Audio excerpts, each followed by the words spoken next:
what you gain out of those things in an interesting way.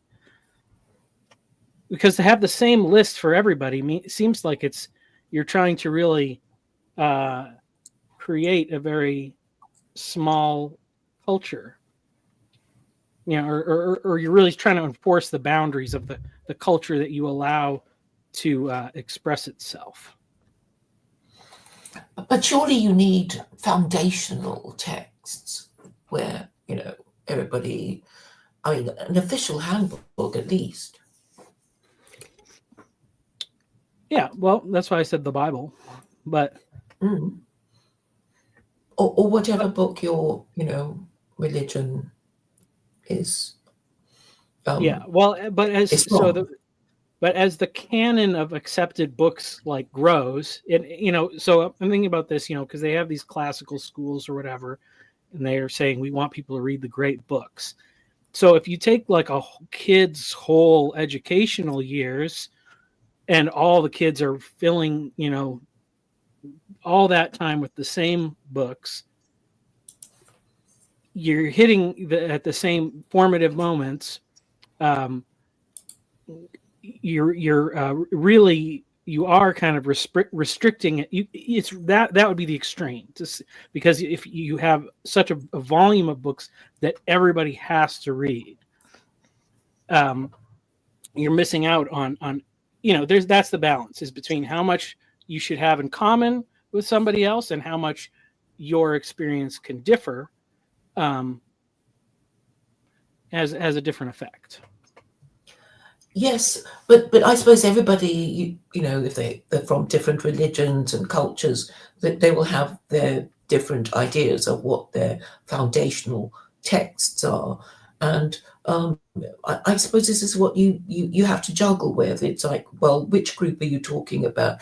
Are you talking about your nation, and then there'll be the foundational texts of the founding fathers, or whatever it is, and then every American will be expected to know the history of the American Revolution, etc., etc., and somebody from somewhere else will have a different history, but I think the problem is that history is taught differently from generation to generation. I'm sure you might have been told by your parents that their idea of American history is maybe different to yours.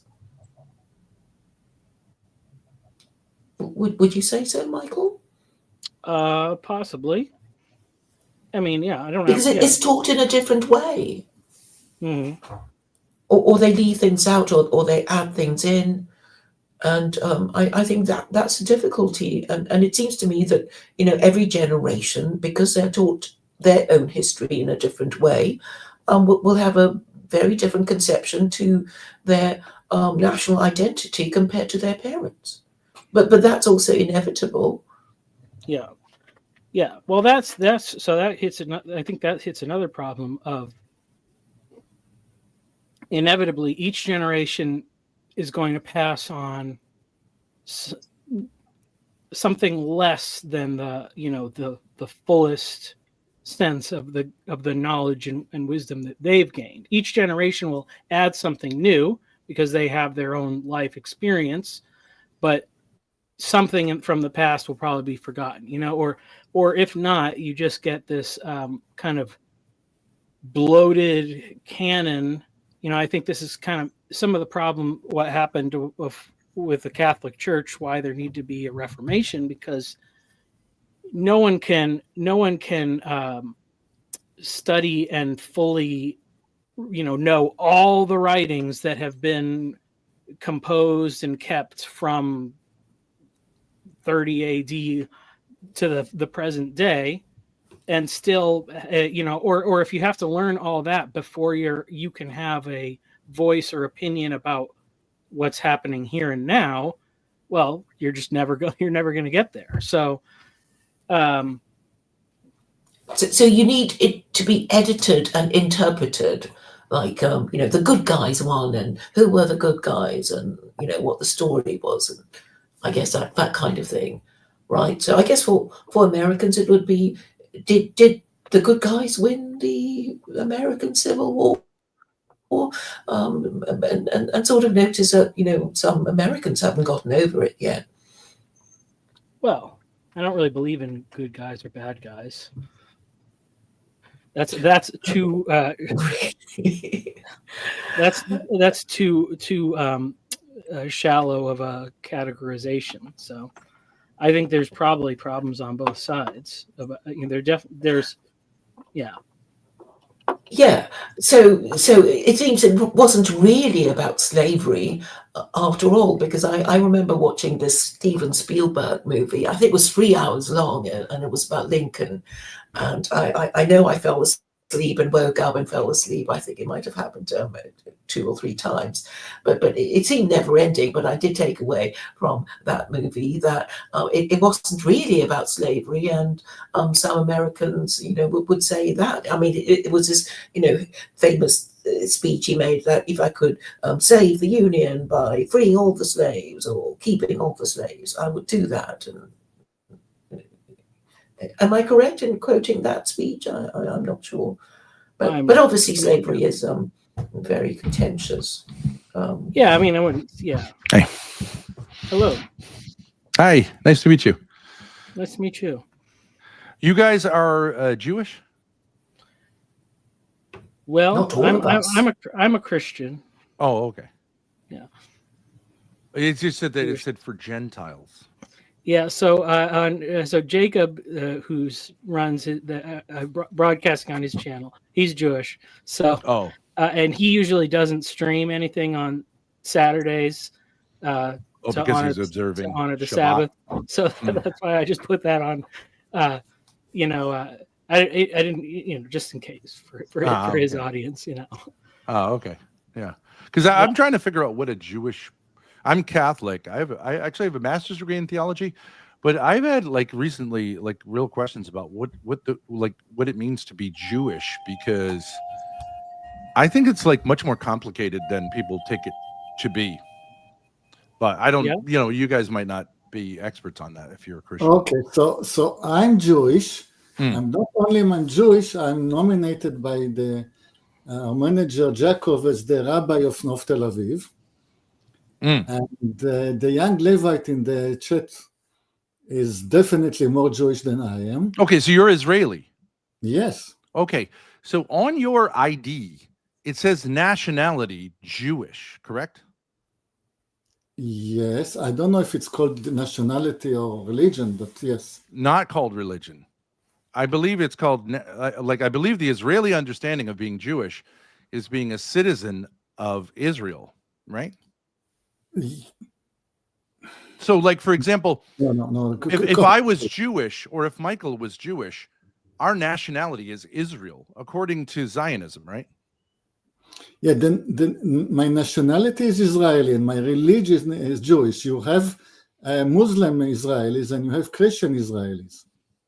Right, I understand that. But if I'm Jewish in America, and I've never, my nationality, my homeland is the state of Israel, correct?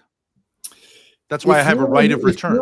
If you are a Jew in America, I just got to make the disclaimer, since we're on Jacob's channel, that Jacob is not a Zionist. So even though he's Jewish, he does not consider himself a Zionist. So it is complex, and there is a lot of because usually you understand. I understand it to be a religion, but then people add ethnicity to it, which I don't understand.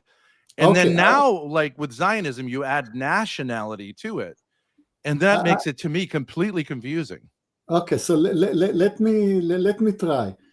If you're a Jew in America, you have the right by the laws of the Israel nation, you have the right to become an Israeli citizen. That you don't have to accept this. You can elect, like Jacob to do, to remain in America and not accept the Israeli citizenship. Right, but you can't. But you can always appeal to it, right? If you are Jewish. Yeah, you can always appeal to Israel, you have the right, if you so wish, to become an Israeli citizen. Okay, so that Zionism defines being Jewish in terms of a nationality? Yes. Zionism wishes there was some identity between Judaism and being Zionist. Problem is, a lot of Jews, usually the majority, do not agree with Zionism. So Zionism wishes that there was an identity. A lot of Jews disagree. Right, I understand that, but by their definition, being Jewish is a nationality. They redefine what Jewish means, as far as I understand it. Yes, the statement of Zionism is that you start with a state in which Judaism was a religion or perhaps an ethnicity, and then you create a state, and then you aspire to a situation in which there was an identity between the Jewish ethnicity and the Israeli nationality. But here's my problem. Zionism was founded by anti-Jewish, secular, mostly atheists. So how is that Jewish? Yeah, okay. It was a rebellion. Right. The Orthodox Zionism is mixed. I agree. Large important part coming from Eastern Europe was communist, or at least socialist. Yep. And so they denounced religion altogether. Yep. And definitely they denounced their Jewish roots. Right, because if I understand at the time, most Jewish rabbis said, we will return to the Holy Land only when the Messiah comes. And to return to the Holy Land without the Messiah coming was like extremely, extremely wrong. Though there were Jews in the Holy Land, but to have like a secular return to the Holy Land was considered like absolutely no. They opposed Zionism. Yes, so you have to split it into streams and groups. So one group says that we have to just keep what we were doing, being Jewish in Eastern Europe. Right. Another group says we are going to be less Jewish, perhaps not Jewish at all, and move to Israel because we have a Jewish ethnicity. And we have a problem that as ethnic Jews, we cannot possibly live in Eastern Europe. So we have to migrate to Israel. Another group was both Zionist and ultra-religious, like the Hasidic movement of the Gere Rebbe. The Gere Rebbe got a phone call from God at 1924, and God commanded him to take all his flock and go to Israel. So they are both Zionist and Orthodox. Yeah. Like the settlers now, right? Like that wing, right? The ultra-religious Zionists. Yeah, but the settlers don't tend to be Hasidic, but right. It's split yet again, because I was talking about Eastern Europe, and I haven't finished with streams and movements in Eastern Europe altogether. But the other half of the Jewish ethnicity was living in Muslim countries and Arab-speaking countries. Right. Yep. And they moved, all of them. I mean, there are lots of Jews left in the West, but the Jews of the East, almost to a man, are both religious and Zionist, and they all move to Israel. Mm-hmm. And then they are religious to degrees. Some of them are more strict, and some of them are less. These are called the Mizrahi. Is that correct? Yes, because they live on Mizrach is the east. Okay. But the word is confusing because you have. Okay. So you have people that are religious but not extreme, but they are Zionist and living in Zion. And going back to East Europe, you have socialists and communists who said, yes, we have an ethnicity in East Europe, but the solution is not to migrate to Israel, but the solution is to reform Europe. Right. And other communist rule in Europe, ethnicity will disappear. Right. Because we will be just working class. Yeah. This would be also, wouldn't there be within this, the communists, you could say in a sense, are, even though they were generally secular, they believed in a certain way that the Jews were the people who would bring world peace through communism, right? It's a sort of like almost like a heresy of Judaism. What is that called? The idea that through the Jews, it's like a Tawhid or something like that. Tawhid. You don't know what I'm referring to? Like no. But anyway, it was the oneness of God. Surely, well, that the Jewish people would become like the city on the hill, all this kind of stuff, and through like Jewish rule, whatever that would mean, it would bring universalism to the earth. Like Christians obviously take that to mean not Jewish rule, not Jewish rule, the rule of the working class, communist rule of the working class, never Jewish rule. But utopianism, a kind of utopianism. Yes, and they believe that they are Jews, they have special role in this because it is a matter of life and death for them. Because if a working class communist rule of Europe is not achieved, then the Jewish ethnicity within Europe is in danger. Right. So it's a matter of life and death, not only a matter of ideology. The Jewish problem is a problem to be solved one way or another. You're saying it's like a demographic strategy, right? So we break apart nations and we create a one world in which like the nation state can't oppress minorities because you don't have strong nation states, right?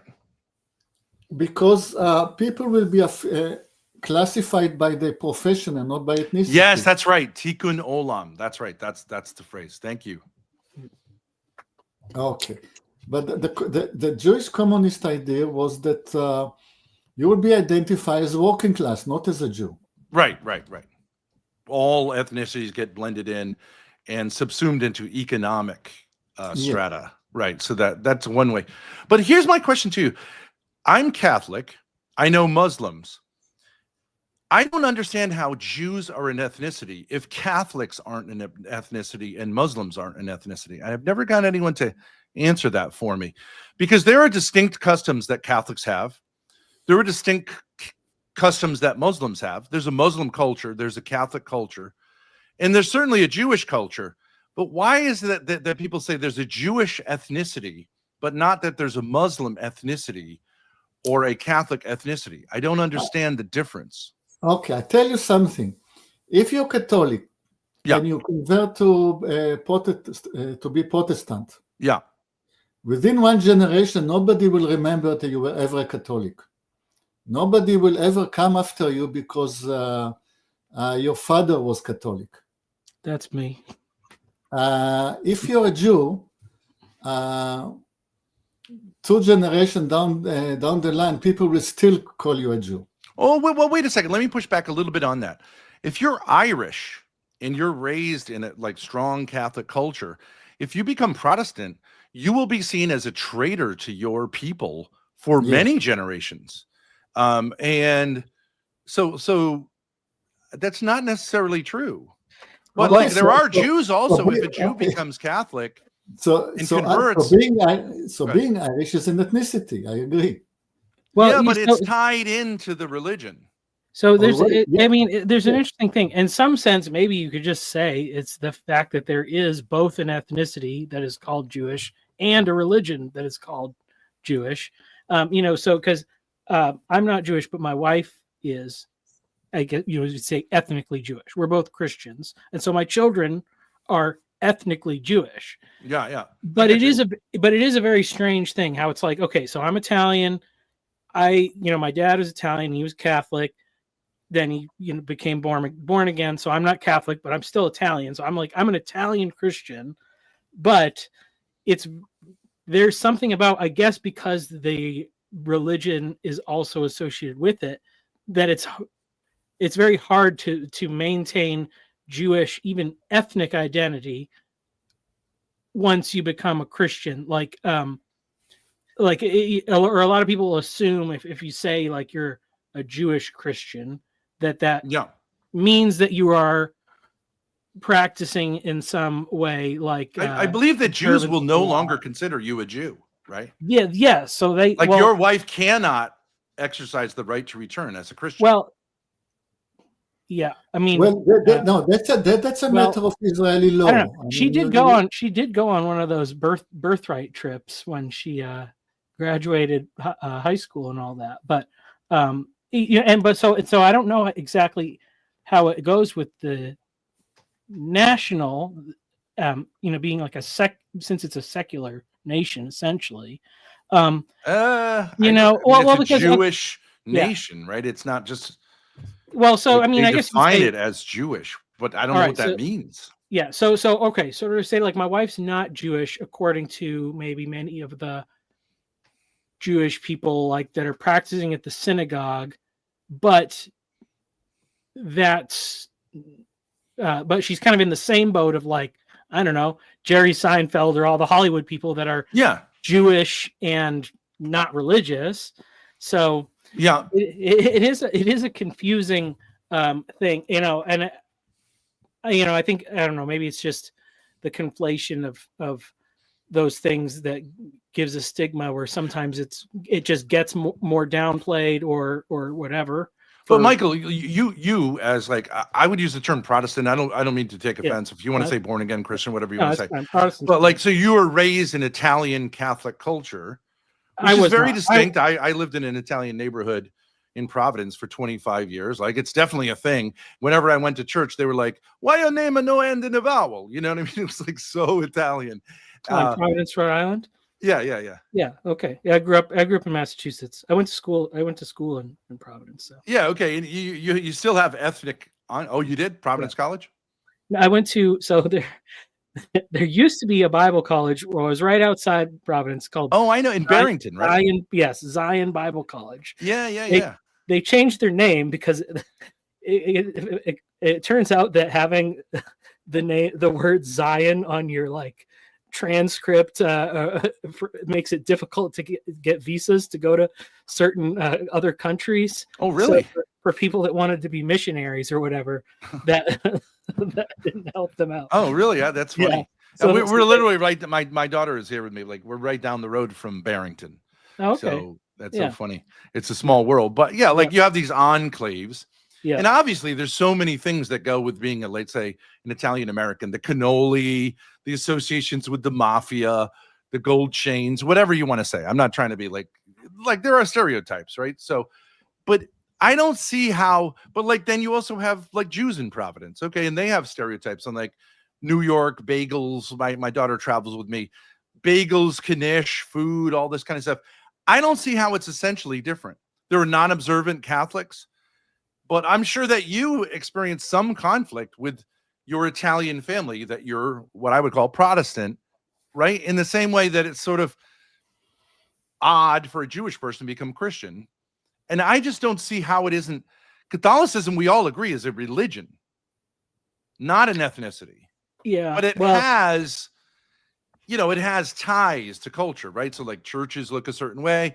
You do the sign of the cross a certain way. There's so many things, baptism, confirmation, so many things get tied in, especially with Catholicism, because it's so, like, embedded in culture, that I don't understand how Judaism isn't a religion.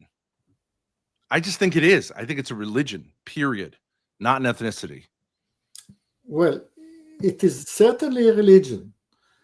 It is also an ethnicity. But why wouldn't you say, so you could say, like, I'm a non-practicing Catholic. Okay. How's that different than being a non-practicing Jew? How are you still a Jew in an ethnic sense, like a racial sense? Well, I think there's a there's a limit, or I don't know. There's maybe like ethnicity has sort of an expiration date, maybe in some sense, Yeah. like because it's not like I can't say I'm Roman or something because I'm Italian, Yeah. Yeah. It's like I can only trace that back so far, Yeah. and so far, my wife and I are expecting a son in the next week. Congratulations. But so far we have 3 daughters, and so if they get married, they could have whatever last name, and by the time they have kids, like being Italian may be hardly no part of their identity or heritage at all. Or Jewish too, right?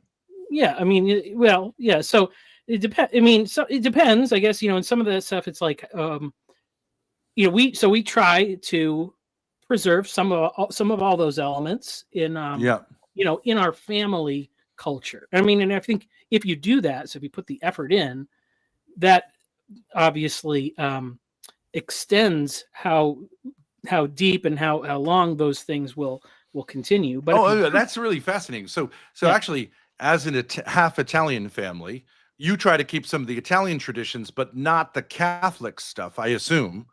Or right, like you're not going to have like novenas or something like that. Well, I mean, in my family, my dad, my grandparents were definitely pretty religious. My dad and his brothers all baptized and confirmed, all that. Yeah. But he was born again, so Christianity was really an important part of his life. For his brothers, not so much. And then when you get down to like my cousins, yeah, they were also like, I think they were probably all baptized and confirmed, but it's really not. Yeah, I get it. Like that was part of their life, So right. I mean, it's the same way without the practice and the observation of religion. That tended to happen. It was like they had a strong, probably lived in an Italian American community when whoever the first ancestor come over, super tight. They did all the festivals. They met their wives at church, and then it gets looser with time because you assimilate, right? Yeah. But how is it different what you pull from the Jewish? Because isn't it the same thing? You're happy, maybe you have dreidels, you do like potato pancakes. I'm not sure. But you also don't want to import the religious thing of Judaism, which rejects the Messiah, obviously. So wouldn't it be the same? Or do you find it to be, I'm just interested. Is it different? Well, it's interesting. So obviously this channel, that Jacob, who's not here, but whose channel we're on, he and I have had many conversations, and as with Yoav and some of the other people. So it's a very unique little community that's going on here, because we have a lot of conversation between believing observant Christians and believing observant Jews. And, there's clearly been a lot of development on both sides through that, centuries of interaction. And so it's like, so like I see very often like people, like Christians will say like, well, Jews reject the Messiah, so obviously like they're all going to hell or whatever. And but as I've gotten to talk to many people and understand these things and realize like, it's not simply a matter of like which propositional interpretation of the text is more accurate or more correct. Like all that history is embedded into it. And when you have people professing Christ for thousands of years, but who do persecute the Jews, and it's happened in many places, and they keep getting kicked out of places in Europe. You can't unravel those associations. And so like and so what I see, and Jacob is very good at it, is he's very good at pointing out when Christians are not living up to the standards and the teachings of what we profess to believe. Right. And so, and so I guess you could say, maybe a Christian's faith is in what they know about Christ, and a Jewish person's faith is very much shaped by what they know is incorrect about what the Christians are saying and doing. So it's it's not, and clearly there's not a lack of faith. It's and it seems to me that very much they're looking for a time when the world, when what most Christians would say, like when Christ returns and everything will be like that's, so it's like when Christ returns to the Christians, many of the Jews will say, oh, here's the Messiah for the first time. That's as far as expectations go. So it's not really like so much a difference of faith or a rejection of one set of beliefs, that it's a complex thing. Yeah, I agree. Yeah, we have different levels of conviction and certainty about different parts of it. Yeah. And it's in a sense, when I studied early church history, I was surprised because really, in a sense, Christians were Jews who were saying, they were a Jewish sect saying, we see in this figure the fulfillment of our prophecies of the Messiah, but we're fully Jews, right? Like we're not claiming to be a different religion. We don't want to be seen as a different religion. We just want to be seen as like the correct version of Judaism, right? Like that we got it right. You got it. So we have a lot more in common than it's not like it's like talking to someone who's Hindu. It's like a totally different starting point. We accept the Old Testament. We both accept the Old Testament. And the question is this figure, Jesus of Nazareth, the fulfillment of the Old Testament? Right? Isn't that what the Gospel of Matthew basically is an apologia to Jewish? And then I think Christianity became more radicalized, like to say, like, actually, you can drop a lot of the messianic observations. You don't have to, but you can. And so then I think the Jews, let's say the non-Christian Jews, pushed Christians out, especially, of course, when you make the claim that Jesus was divine, because that's not compatible with their understanding of like the Messiah, right? So it's kind of understandable. Well, and even saying that whole thing of like what's compatible with their understanding of Messiah, those criteria changed a lot over time as Jews interacted with Christians.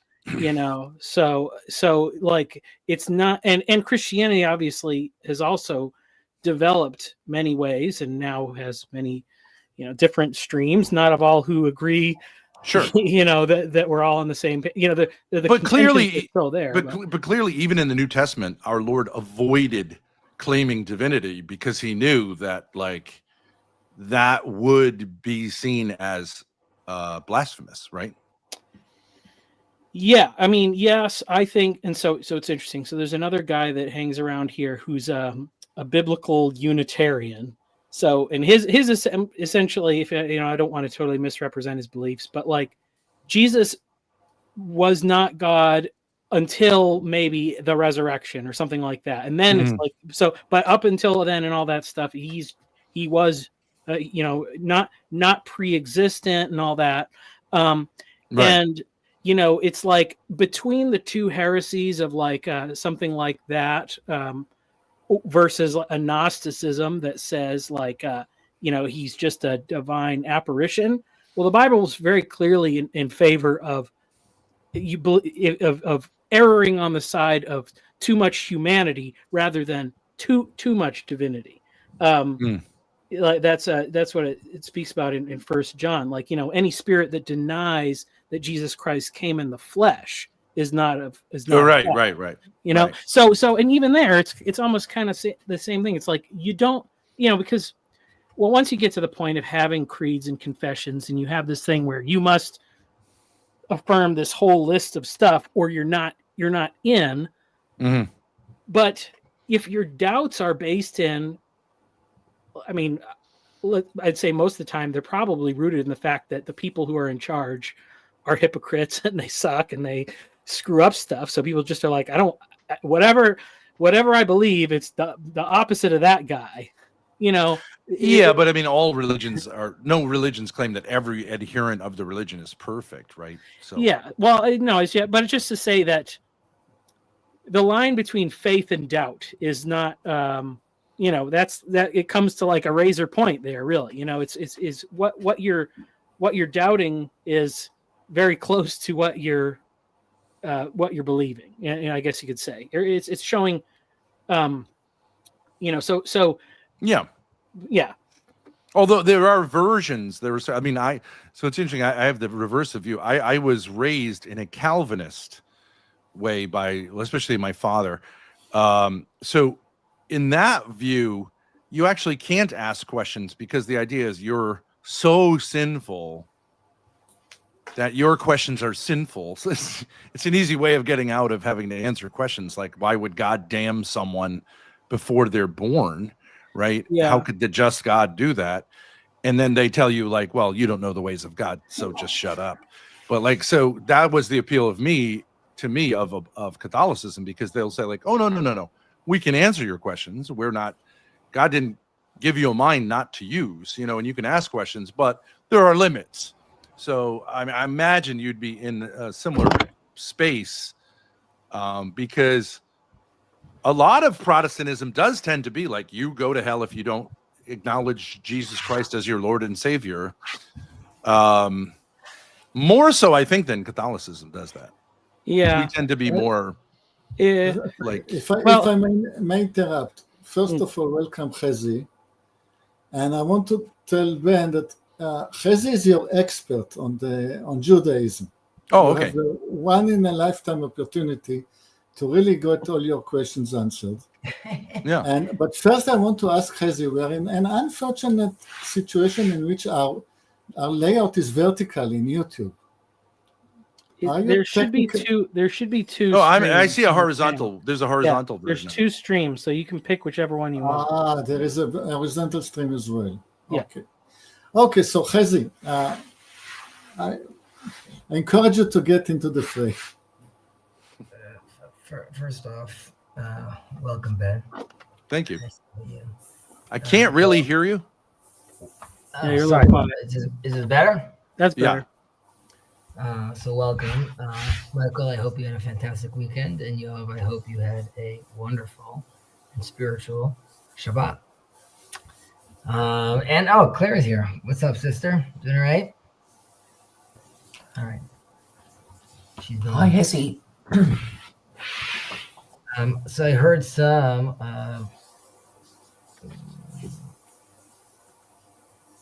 Hello, Mark. I hope you're doing well. Okay, so I'm leaving the stage. There are too many people. Ben. Yeah. So is this your first time seeing this channel, or?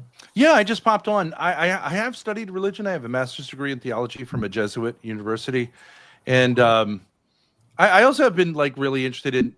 I would say I'm sort of right of center politically, and there's been an emergence of a kind of, big Zionist debate. I'm sure you all know that. Tucker Carlson, Nick Fuentes, these people. I've been interested in them because, Nick Fuentes is Catholic, I'm Catholic, and I think a lot of people get a lot of things wrong when they say the Jews or Judaism. But I actually don't know what the answer to a lot of these questions are. What does that mean, Jewish? So I've heard Jews say that Judaism is a religion. That to me seems the most consistent answer, that it's not an ethnicity. It's not certainly a nationality. That's something that Zionism created that is actually anti-Jewish. But, Yeah, there's a lot there. Again, this is Jacob's channel, and Jacob is not, I'm just going to give up all the qualifiers, right? Sure, yeah. He's not pro the Israeli state. I did give the Jacob is not a Zionist. Yeah, he's not a Zionist. I am a Zionist, but that is obviously a very it's a very loaded term. Yeah, that's true. And it's important to remember as first of all, Jews today are representative, or for most of history were like a tribe and a half of the 12 tribes, right? All of us are also experiencing Judaism from this 2,000 year exile it was in, and it really picked up many different cultures, right? The Mizrahi Jews and the European Jews, and all of them are coming with their own different bag of tricks, so to speak. And I could give a spiritual reason why that's true, but let's just look at the facts for a moment. So we're definitely dispersed, and There's all these other tribes that we've lost along the way. And so you're right. There's different dynamics to it, which are some has to do with it going through the mother, right? Its own lineage. Some have to do with an adherence to a religion. But that is really something that's added, fairly later on in the experience of the Jewish people, right? Or the Israelites. You're only having that once they leave Egypt and God decides to give them this Torah that they decide to take on, right? These commandments. Beforehand, with Abraham and Isaac and Jacob and even the brothers themselves, they're doing their own thing. They're becoming a people that has to do with their responsibility as like a tribe of people that through its lineage, or at least we believe, is holding a place to allow for revelation to come to mankind. And that gets spread on later through the people of Israel, Christianity, Judaism. We could bring other religions into this as well. We're all promulgating in this day and age, right? We're all bending the knee. If you think about the billions of Christians and then the billions of Muslims and the small little group of Jews, but that's a big part of the population all calling out to God's name. So we see that definitely as something as Jewish people, but again, going back to Abraham, right? We're going back to this people. People, the way it could play around as God sees from the first few tries with the Tower of Babel and the flood, that this is going to have to manifest through a people, because this is how the world is developing around us. And the people of Israel and its nation is how you actually take these divine ideas and manifest them into the world. And that's only going to happen through a system of there's a people, there's a community, there's a city, there's walls, and all those walls and the 613, so to speak, commandments are really trying to give you an operating system to allow you to show how that is modeled in a people through a nation, and that is then delivered to everyone to participate in. But isn't it true that 10 of the tribes, though they were fully Israelites, the northern kingdom was rejected? Is that correct? Oh yeah, I mean, and unfortunately, fortunately and unfortunately, these patterns repeat themselves again and again, even in modern day Israel. But yes, there was tension with the tribes, and there is after Solomon's reign. Eventually, the kingdoms split up, but so those people are not Jews. Well, no, they were again. No one was called Jewish then, right? If you would be called a Jew if you were from the tribe of Judah. Right. I personally from the tribe of Levi. What's up, dude? Yeah, I can. I will join you guys in a moment. I'm sorry, but there's a priority, and it is my son.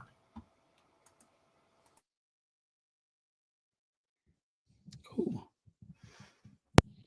Mark, how are you? So what's the point of your question, Ben? I'm trying to figure out how, we do like intuitively say, like if someone in New York City has a yarmulke on,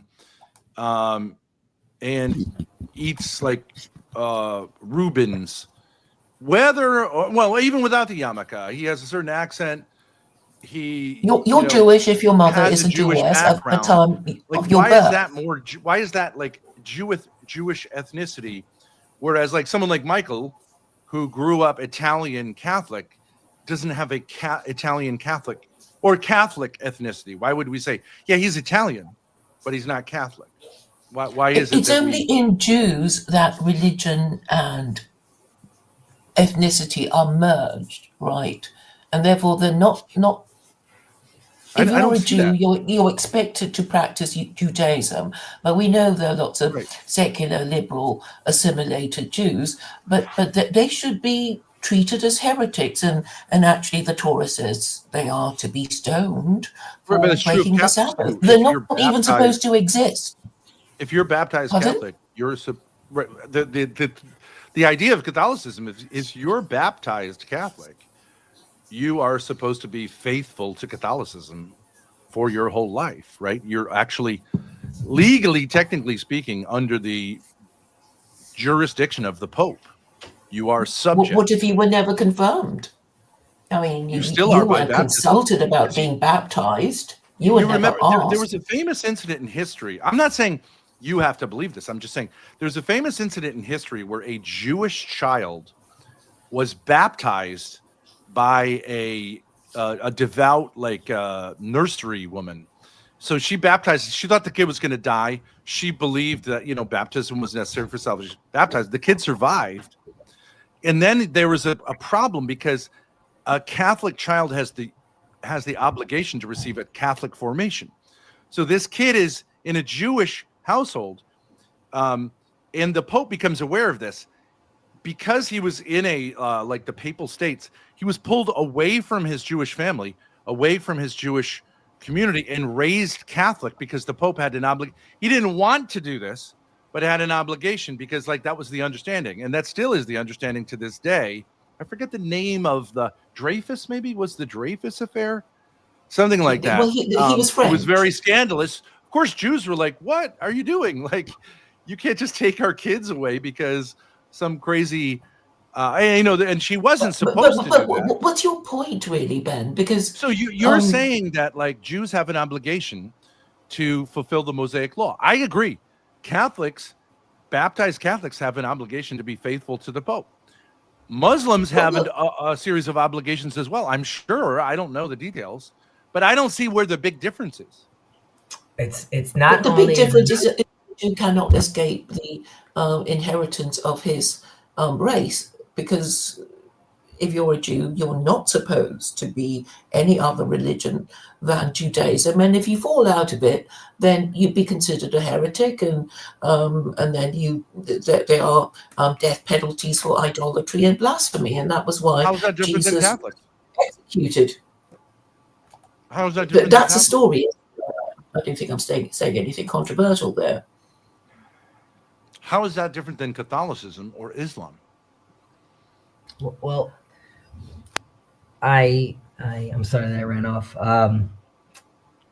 It's quite fascinating because it depends what reading you do of the Quran and its interpretations. But the Quran, in its own way, sort of has its own universal take of when looking at the people of the book, whether it be Christians or Jews. And Jews also have their Noahide. There's the Noahide code. It's not Jews. It's offered, right. and it's not a lesser than covenant. It's offered to all, and there are different opinions about this. But something that we do discuss often in this space is the idea that Christians and Muslims, as far as Jews are concerned, in many cases are already considered Noahides, right? And in that sense, I don't require not only. Well, that's controversial, isn't it? Christians be considered circle. Noahides. I mean, not in the circle. I mean, first, I take that back. Yes, it's controversial because it's more because it's novel, right? This is Jews for the last 2,000 years didn't really have the time to spend on discussing their views with regards to the other people in the world. It's more about surviving, assimilating, not picking your head up. So there's much of this discussion that was sort of left to the wayside. Now that we're back to our land, which to me, again, that's why, again, Zionism in its current form is clearly problematic, and its original form is clearly problematic. But it is a platform on which ideally the Jewish people could recognize who they are, and from that emerge something new. Now, because of that, because they're in a space, they could start working out their culture again, what that is with regards to their music, their art, how they see the world. It allows for a space for them now to start talking to the rest of the world again and see how they have a relationship, A, bringing on their universal mode, and B, discussing and sharing the space together with the other brothers and sisters that believe in God. So, Claire, I know you, generally speaking, have a hard time with my seemingly kumbaya attitude, but I assure you, these are things that are rooted in Jewish texts as well. And while Jacob will disagree with me with regards to how I view the state of Israel, there is much of an agreement with regards to how we see relationships with Christians and Muslims within the Jewish. Do you realize, Hezi, that the Quran is Zionist? If you read it, have you read it? Yes, I know the Quran speaks. I mean, there again, you have to be looking chapter at 17, verse 104. So is the Bible. I mean, don't you just present it to Muslims and say, "Here, that's what it says. What do you think? It's in your Quran. Allah is Zionist," and their head explodes, and they immediately forget what you just said, and then next time you have to start all over again, and then they'll again pretend not to know what the hell you're talking about. But it's there in black and white. I know, but Claire, I think we need to be very sensitive. Oh, no. Because if you're sensitive, you'll just waffle and people will just lose interest because you're saying yes and no at the same time. And then they won't take you seriously because this is what, Jews are being known for, saying yes and no at the same time. Speaking out on both sides of their mouths, and you might as well not bother listening to them. Well, we are trying to do our best. And anyway, if you're supposed to be a righteous Jew, you have to take a position on idolatry. Surely, you're right. You have to say, we are the people who said idolatry was wrong. You are right, and it's very apropos to this weekly portion which we read about the life of Sarah, and in it, towards the end of the portion, it says that Abraham gifted all he had to Isaac. And then it says in the continuation of that verse, and he gifted gifts to the concubines' children and sent them eastward towards the east. Now, if he gave everything to Isaac, what are these other gifts that he's giving to the concubines' kids? And our sages discuss that there's the mission through Isaac and Jacob that is for Israel. And then he gifted other gifts with regards to spiritual gifts and mystical gifts for the rest of the world to share. Now, Claire, to your question, for Jews, right? Specifically for Jews, idolatry and our relationship with God, and specifically the Tetragrammaton, right? And unifying all things in only Him, that is a requirement that is demanded of us. This is also something true that our Muslim brothers and sisters take and understand as well. That's not to say they're Christians, and I would even say in Hindu or the Shinto religion, they have their own interpretation. That as far as Judaism is concerned, as long as they recognize that there's one source behind all these things, then for them, that is not considered idolatry. While that is considered idolatry for Jews, for them, it's considered joint worship. And there is a space for that. And I tell this to Muslims, and this is true to Christians as well. At the end of days, when the last Mahdi comes or when the Messiah comes, who are we to quibble with what he demands? Once he comes, it's all good in the hood. If he wants a mosque over there, then fantastic. And if it's going to be the temple, then I'm assuming then that's what it's going to be. But at this day and age, the idea of people that are seeking God and want to be close to Him, that is, we need to realize that we can walk together as an alliance. And within Judaism and within Islam, and it's also true within the Catholic, definitely since 2015, there's a space for this to happen together, right? When the Vatican comes out with the statement saying that Jews no longer require salvation, they could find their salvation through the Torah. And, and there's an understanding that while it's a mystery, these promises can't be, are irrevocable. Then you have an infrastructure and a language that allows you to move forward now together. True. I love that. That's where we should be. But Hezi, when you say we, I just don't, what does that mean? Like, for example, I assume you're Eastern European descent? Yes, but I don't identify as like maybe white passing, but I'm a Levite. I'm a Hebrew. I get that. I understand that. Like, I'm not trying to like play a trick on you. I'm just saying probably if you took your alleles and did a 23andMe. Yeah, there's blue eyes, blondish hair. Yeah. I think the average Ashkenazi Jewish person has something like 70 to 80% Eastern European genetics. Okay, so you're actually more Eastern European in the racial sense, which I know is not how you identify. You probably find that offensive because, like, for example, I know here in America, Native Americans, like they sometimes have this thing like, can I work in the casino? It's like, you get special, like, are you part of the tribe? It's not genetics. They don't see it as genetic. They see it as like continuity with the tradition. They see it as like not correct to say that you're Native American because you have you did a test and the blood test came back. For example, sorry to interrupt. First, I dispute the facts. I think that if you conducted a genetic test on Levites, you will find them amazingly pure.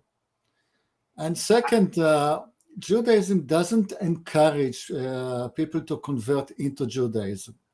True. But once or twice in a generation, it might be that a Gentile will join our community after passing rigorous tests. And over 2,000 years, you get some mixing, but what's wrong with that? No, I don't have any problem. I'm just saying, when you say we, like, for example, I think it's well known that, like, because these blood tests, most people that we would say are in Latin America have some small percentage of, I think you call it Sephardic Jewish blood, like, because of the mixing in the Iberian Peninsula. Most of them aren't even aware of it because they've been Catholic for so long. And it's like, that's like, I don't know how many generations back, but there was a mixing when the Muslims came in. And I think there was just a large population until 1492 with the expulsion. But I've also like heard that a lot of the people in Palestine have a legitimate claim genetically to be closer to the Israelites than a lot of Ashkenazi Jewish people.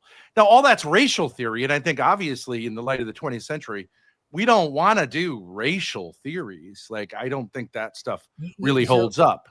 But I do wonder, what is the basis of saying we, other than belief? So I must say, you can never say the word we. I mean, in any argument, whenever anybody uses the word we can attack it, because we is always meaningless. But I want to give it must mean something.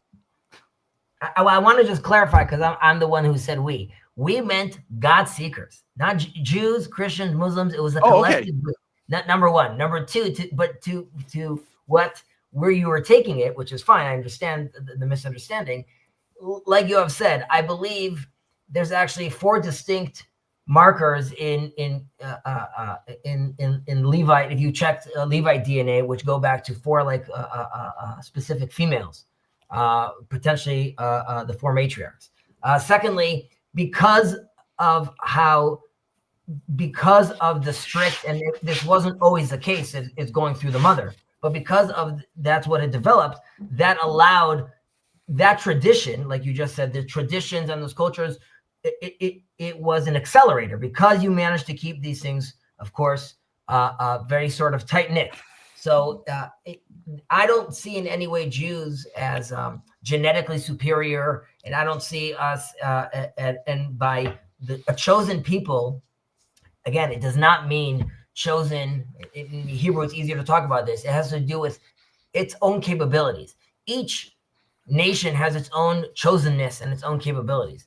As Jewish people, and if you look at it framing as like a body, we see ourselves as the heart. We can't function, though, without a brain or an arm or legs. And if there was 1,000 hearts, that would also be a mistake.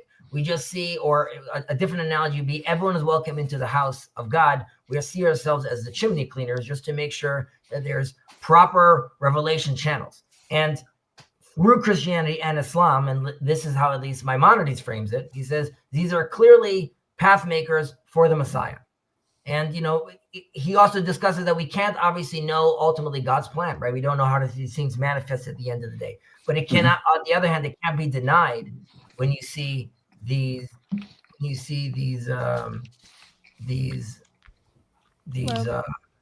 is my daughter Grace. Powerful manifestations. I'll just pause for 1 second. First of all, welcome, Grace. I hope all is well, and thank you. You're doing well as well. And Mark, you were shaking your hand no before. Do you want to share your disagreement? You're muted, brother. Marky Mark and the funky mic. We can't hear you. Not yet. All right. While Mark is trying to figure that out, Grace, do you want to introduce yourself? Tell us a little about yourself. How you doing?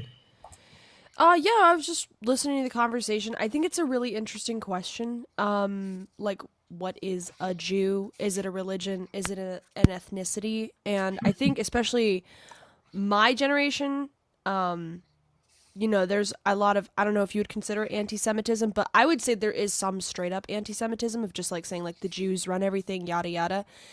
Especially with Israel, like the Jews control America.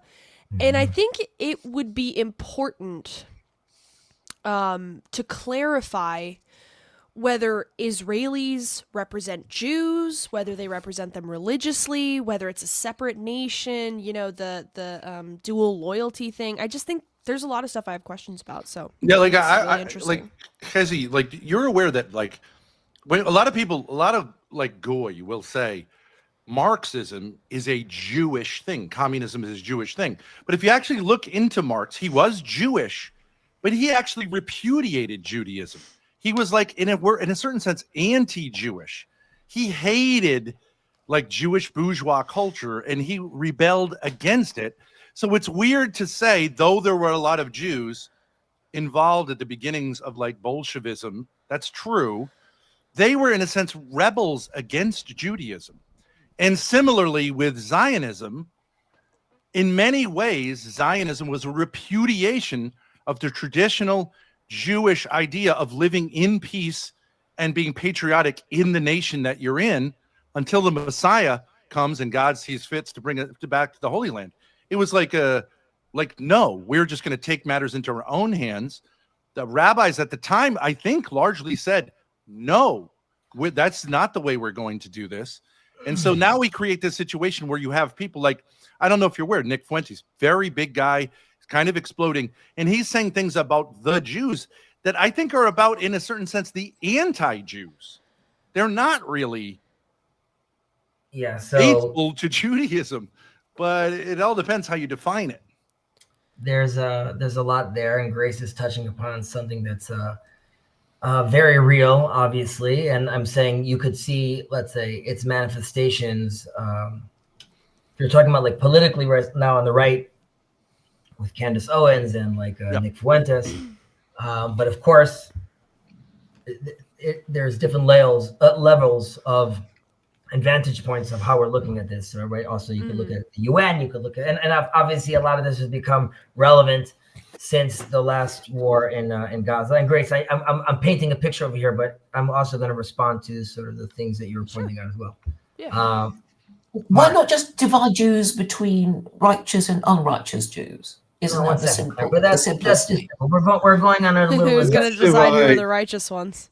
1 second. Yeah, the ones who are observant, at least the ones who are observant. But, I mean, Claire, but just to that note, who are we?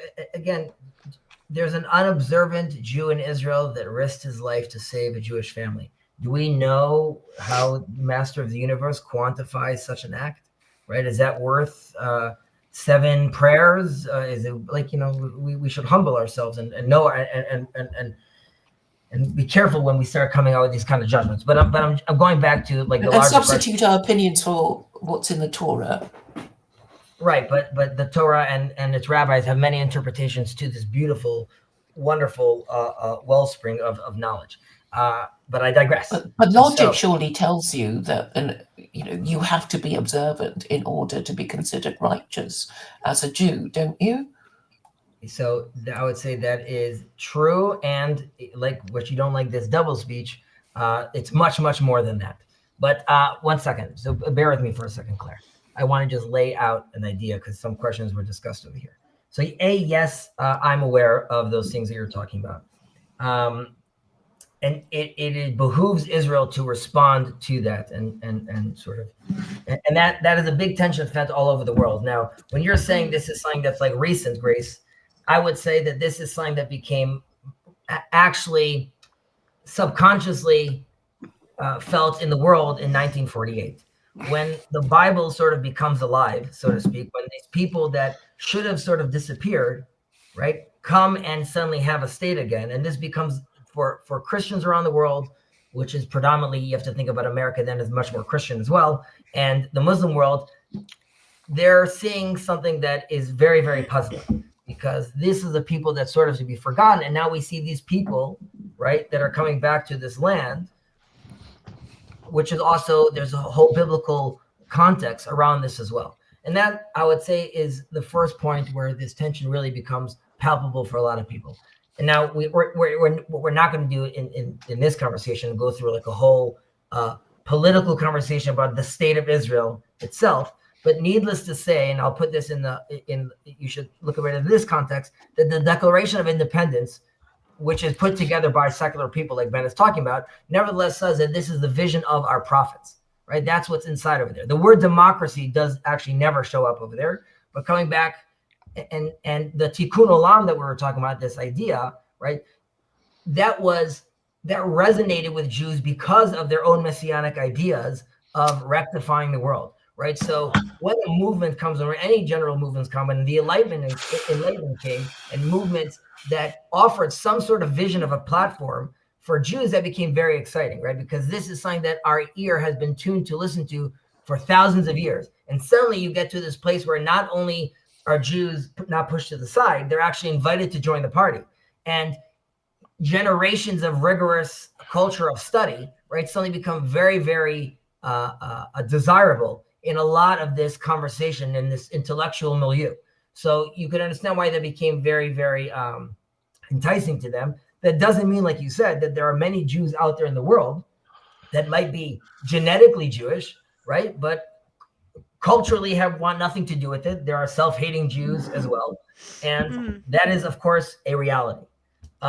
Now, when Nick Fuentes is talking about, again, I think it's a feature and a bug. The levels of anti-Semitism that I see in the world is not, while it could be worrisome, it's also something that I was taught to expect as a Jew. As an Israeli and Jewish people also know that this is a marker of something also in the world. There's a sense for Christian ears that we could either be Judas or be Jesus. There's nothing in the middle. There's this weird sense where the Jewish people, if you're going to be this people that you claim you're going to be, either show up or shut up. And instead it becomes very uncomfortable to hear about these people that talk about this moral high ground, and then you see death, destruction, blood, and suddenly you hear about these people that are very, very small, but then you see they're involved with money and the Nobel Prizes and the markets. And Jews would be silly to say, like, that's all nonsense. We do see many Jews in those markets, and we do see many Jews in Hollywood, and we do see many Jews in many, many different places. Now, many of those reasons why you see those Jews in those places has to do much because of the culture that they had with regards to succeeding in the world, pushing themselves, going beyond, thinking within the box, thinking in a very diverse way about the world that not all the world looked at for a very, very long time. And this sounds almost this sounds ridiculous to pour so much weight on this, but the fact that so many Jews historically are knowledgeable in just being able to read, okay, is a game changer. We have to realize the rest of the world at the time, or the people that they're competing with at the time, so many of the people are not actually versed into hours and hours and hours of daily study. So when you put in front of this person, sorry, and I'll stop talking on this point, but I'm just going to come back quickly for you, Grace, to the state of Israel itself. The people in the state of Israel who see themselves as Israeli, a majority of them, okay, also identify as the Jewish people, as in the nation, the historical people of Israel coming back to their land. Whether they're Ethiopian Jews, Jews from Morocco, Jews from Iran, Jews from France, Jews from Russia, Jews from Poland, everyone is welcome to the party, because they don't, not only do they not see that as a bug that there's different ethnicities or different, they're coming from different cultures with different backgrounds. That is a feature. The idea is to, through us being in exile, we're bringing back all these different cultures that we're get to then express through our own unique Jewish expression. But we get to do that. So there's a French Jew, and there's an American Jew, and there's a Canadian Jew, and there's a Moroccan Jew, and they're all bringing this beautiful flavor. Now, but can I ask you a question? Please. Benjamin Netanyahu, right? He gets a lot of hate. He is a secular Jew. So he's not, like, he's openly not religious. Like, not practicing, doesn't keep the Sabbath, those kind of things. But he's What not practicing. What does Benjamin Netanyahu have in common with an Ethiopian religious Jew? I fail to understand that. No, I want to correct the fact. Okay. Yes, he's a secular Jew, as I am. I am a secular Jew. I don't go to synagogue and I don't keep the Sabbath. Okay. However, when Benjamin won a war against Iran, he went to the Wailing Wall and he put some notes there and he had some prayers with the chief rabbis to thank God for his victory. So sure. He's respectful of the religion, but he's not practicing. No, it's not respect. I mean, he put it was a personal thing. I mean, God, you have made me a winner. I'm going to thank you. It's a personal thing between him and his God. Now, we are here in Jacob's corner, a part of what we call this little corner, the TLC, which is part of the Jordan Peterson sphere. And we have an axiom here. There are no atheists. You Homo sapiens cannot live as an atheist. Everybody has a religion. Yeah, I agree with that. Benjamin Netanyahu has a religion. His religion is Jewish, which is different by flavor to Chazis. It's still within the tent of Judaism. I think that I'm more Jewish than Benjamin Netanyahu because I believe the Old Testament is the revealed word of God, and I believe that the Messiah, as foretold by the prophets, was a Jewish man named Jesus of Nazareth who genuinely fulfilled the Old Testament prophecies. Benjamin Netanyahu, I believe, is a Zionist. That's his religion, the state of Israel. He worships the state of Israel. No. Benjamin Netanyahu believes the Old Testament because that is what gives him strength in his mission. He wouldn't have survived the ordeal that he's going through if he didn't really believe in the Old Testament. What he believes about the New Testament, he will never tell you. But one second, before we go to the New Testament, and this is also true to Grace, Benjamin Netanyahu, you are right. Unlike me, he doesn't pray. I don't think he, let's say, doesn't pray ritually or go to services, and he probably doesn't wrap the phylacteries like I do, and many different things, like many other things he does not do. However, he very much sees himself as a continuation of Jewish leaders, and this is also very much because of his father and his family. He was a very big historian, but he sees himself connected to the Jewish people and its history and manifesting their home in the land of Israel. And he sees that as a culmination of the biblical story. He doesn't know how to weigh what exactly the prophet means. I don't think he's walking around thinking like in that language, but he is completely tethered to that story. And he sees himself as the manifestation of that story, of those people and that drive. And when he sits in... But when you say those people, you said Jews of all kinds, right? You brought up Ethiopian Jews. Correct. What does Netanyahu have in common? He's a secular, European descent, non-practicing Jew. I don't know what Jew means, but he's secular, non-practicing, with an Ethiopian religious Jew. What do they have in common? What connects them? Israel? Would they not have been connected before Israel was established? I want to answer that. The Prime Minister of Israel, whether it was Netanyahu or the one before him, decided that the state of Israel is going to expend its own money, take out plans, bring us the Jews from Ethiopia, house them, and close them, and feed them. It was a decision of the state of Israel. And I don't want to get into their heads, but something in their heads told them, we are the same nation. And Mark, did you want to say anything? But isn't the Old Testament filled with the ethos of being kind to the stranger, to be kind to foreigners, to be like, so Netanyahu, as a colonial settler on the mode of like British imperialism and Central European romantic nationalism. That's where he got his ideas from. Let's be honest. Like it's not from the Bible. It's from Central European romantic nationalism, combined with like the British imperial ethos that the Jews learned from in the early part of the 20th century. That's the religion. It has nothing to do with the Old Testament.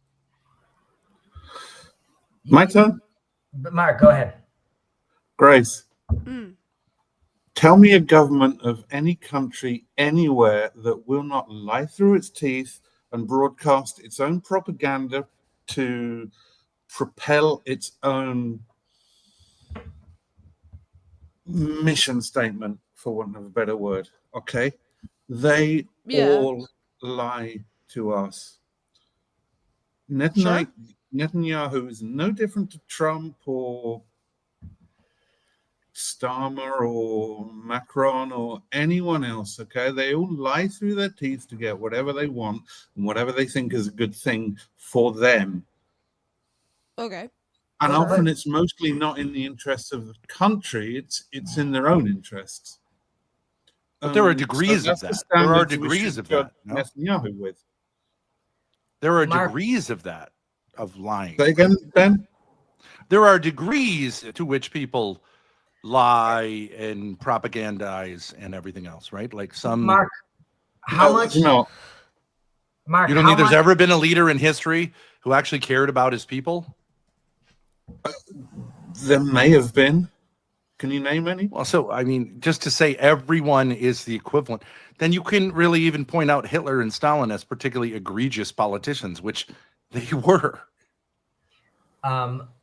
Okay, fine. Some are worse than others. Yeah, okay. What is the point, though, Mark? What are you saying?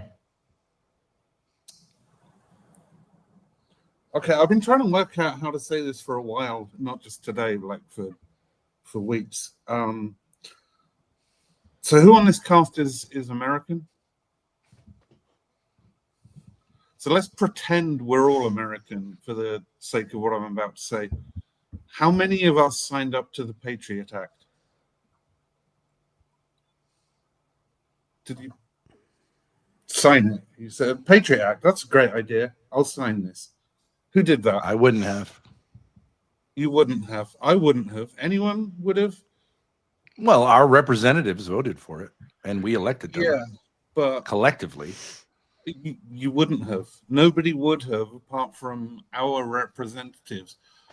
So, oh no, I think a lot of people would love the idea of surveillance. The Patriot Act, and the answer is yes. By definition of you being an American citizen, they signed you up to it. You didn't sign up to it yourself. They signed you up to it, which is egregious, or whatever the word is. But a lot of the argument I'm hearing tonight is, did you sign up to the Patriot Act? And the answer is, no, I didn't sign up to that. Why is it egregious? I don't understand. If we have a representative democracy, we elect representatives who act on our behalf. They may act in a way that I personally disagree with. Okay, but like I am part of like it is a system that makes sense. The majority rules. It's a sort of okay. That's digressing from my point. And many people want a surveillance state. The word egregious, whatever. But the fact is, you didn't sign up to it. That's my point. And so. But how is that a response? So you're saying unless the government, every single person consents to every single act that the government does, it's a corrupt government? I don't understand that. Okay, I'm struggling to express myself, but give me a little space and hopefully I can express what I'm trying to say. So the argument is, you're Jewish, you're not Jewish, you signed up to this, you didn't sign up to that, you're Christian, you signed up to this, you didn't sign up to that. And it's the same argument. And it's basically a legal argument. And do you see what I'm saying? I think Hezi gets me. If your discussion, if you're trying to say is that, you know, before we walk around say like, you know, I have a son and he's a boy that's born to Jewish parents, right? In theory, he's not Jewish, right? He's like, this is an indoctrination system that I'm putting him through. And then at some point, well, who am I to have decided this for him, and he didn't elect to sign, to be part of this. But that, that's the name of the game in a certain sense, Mark. That's like where we're in right now. And I would say that, and this connects back to what Grace was saying, though, what Bibi Netanyahu and the Ethiopian person have in common. And Bibi Netanyahu, as a representative of the government, is an example of that. The state of Israel, the secular state of Israel, or as far as like it's putting aside its religious point of view, it was a place to make sure the Jews have a homeland and they are safe and they could express themselves, because that's nothing they could have done for a very, very long time. And who was identified as Jews? There are some darker ideas 2,000 years. Why the state of Israel was created. I'm sorry? There are some darker ideas floating as to why the state of Israel was created, but the secular state we'll of not Israel? go there now. But, so the Ethiopian Jew, this is something that he was praying for 2,000 years. Bibi Netanyahu's grandmother was saying the same prayers. And if it's not his grandmother, it's 2 generations before that. That is the story they have, and this is the place they're going to go. Now, it's true. There was versions of Uganda, and we're going to find a different place for the Jews to live and things like that. That's a whole nother story. The fact that they manifested into their homeland and happened this into where their historic homeland was is something that is very, very, very desirable for a secular person because of cultural reasons, to a religious person also for religious reasons. So because you're saying that prior to the advent of Zionism around the turn of the 20th century, that Jews were praying for a secular state. No, not a Devout secular Jews state. were praying for a secular state. No, but that's not That's the point. not true. They weren't. That's not. The Ethiopians, unknown. the Ethiopians were also not praying for a secular state. Both Bibi Netanyahu's grandmother and the Ethiopian grandmother was giving the same prayer for a non-secular state. But they got a secular state. What can I say? And that's Well, why you say you were praying for one thing, but you got another thing. Okay. Yes. No, Okay, but like you weren't praying for the thing you got. That's Correct. not Yeah. true. But None of them. These ideas came out of colonialism, not Yeah. out of Judaism. No, because there was no other way of building. You couldn't have built the non-secular state. Oh, of In order course. to No, you're attend- not. That's not true. Rabbis throughout the world said God will send us a Messiah. He will lead Ben, us. Ben. And of course, No. no. My point is, stop praying. Build the state. First build the state, and then wait for the Messiah. So Yeah, but- that's called but- secularism, right? So you're Yes, not become a a sect. Jew in that sense. I'm more of a Yes. Jew than you. But you would be surprised to know. And again, So You're an you are. anti-Jew. You're an No. anti-Jew. No, so You you are. repudiate Judaism. Correct So- me if so- I'm wrong, but I believe it's directly against Jewish religious beliefs to To do what? return to Wrong. Israel before the It was Messiah considered. comes. Oh no. No, some Jews. The Well, Jews, Ben, the Jews with differ all on Ben, that. with Most all due Orthodox respect. Jews and rabbis opposed Zionism. Ben, with all due respect, as a son of an Orthodox rabbi and part of a family of many Orthodox rabbi, there are many different opinions in Judaism. It is true that there are opinions that are against that. The person that runs this channel is one of those people that very much sees this as something horrible, right? There are many that don't see it that way at all, that support the state of Israel. And there are those that some see it as all religious people, I would say. And there's a spectrum of that, whether you're being, it goes from not seeing it as anything at all as to a manifestation of the messianic dream. However, it's not the end game. No one sees it that way. And me, as one of those people that would be considered as a messianist, right? I see the secular state of Israel, again, as we're living in a real world, right? Where there's oxygen and electricity and there's a game that needs to be played. And when I say that game needs to be played is when biblically it says, when the people of Israel come to the land, you could take on a king like the nations you see around you. If you are going to participate in the world with other people, you're going to have to adapt a certain tool set that they're using as well. Democracy, for example, the one we're participating right now is one of them. We are a Jewish state that participates in a democratic game. Now, part of that tension over the last 70 years is what that looks like. You are right that currently, right now, the state of Israel is more secular than many observant Jews would like. That is true. And yet it's more religious than many secular Jews No, that's not my point. My point is that when Zionism began in the late 19th century, the vast majority of pious Jews thought it was a mistake and opposed it because they said, no, this will only take place when the Messiah comes. There was no candidate. After this, right, which is why there were very few devout Jews involved in Zionism. After it occurred, many rabbis then changed their mind and changed their tune. No, Ben, you're wrong. Well, They're dead. Those Orthodox Jews who was anti-Zionist, they are dead. This is why Zionism is the majority. No, there are still Orthodox, even in the Holy Land, there are Orthodox Jews today who oppose Zionism and believe that I'm talking about the majority. is basically a blasphemy against Listen to me, the Ben. Jewish religion. Listen to me. The majority used to be anti-Zionistic, and then the anti-Zionists were killed. So now the Zionists are the majority. And that's the truth of the story. Well, or they died of old age, right? They were killed in the millions. They were exterminated. Well, but I'm talking about like in the Arab Jewish communities, there were rabbis. They weren't exterminated in the Holocaust. They largely opposed. And the Jews that were in the Holy Land largely opposed Zionism. I told you, the Eastern Jews to a man went to Israel. All of them. All Eastern Jews went to Israel. How many Jews are there in Iraq? How many in Iran? How many in Syria? In the Arab countries? Yes. But I feel I feel like so wherever in the East, when there were no white men Europeans, all the Jews went to Israel. In the West, when the white man was, they were exterminated. And this is why Zionism is the majority. That's not true. Jews were not exterminated in Europe. I mean, Ben, educate us with the truth that you know, that you're sure that you're aware of. Putting aside, I'm just saying, you're going to put aside right now, you're going to assume, obviously, that this Yoav over here and we don't know what we're talking about. Tell us. Well, if you want to say that all European Jews were exterminated in World War II, that's crazy. Of course, that's not true.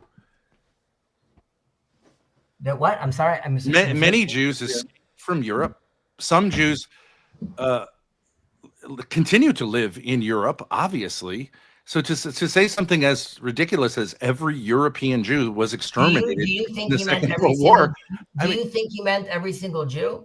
He said they were all exterminated. And it's very important over here in this space. It's like a brave space. We say because you could say whatever you want, but bad faith, there's zero tolerance over here. So I'm sure you know that he meant most Jews were killed, and that's a fact. Well, then why did he say all?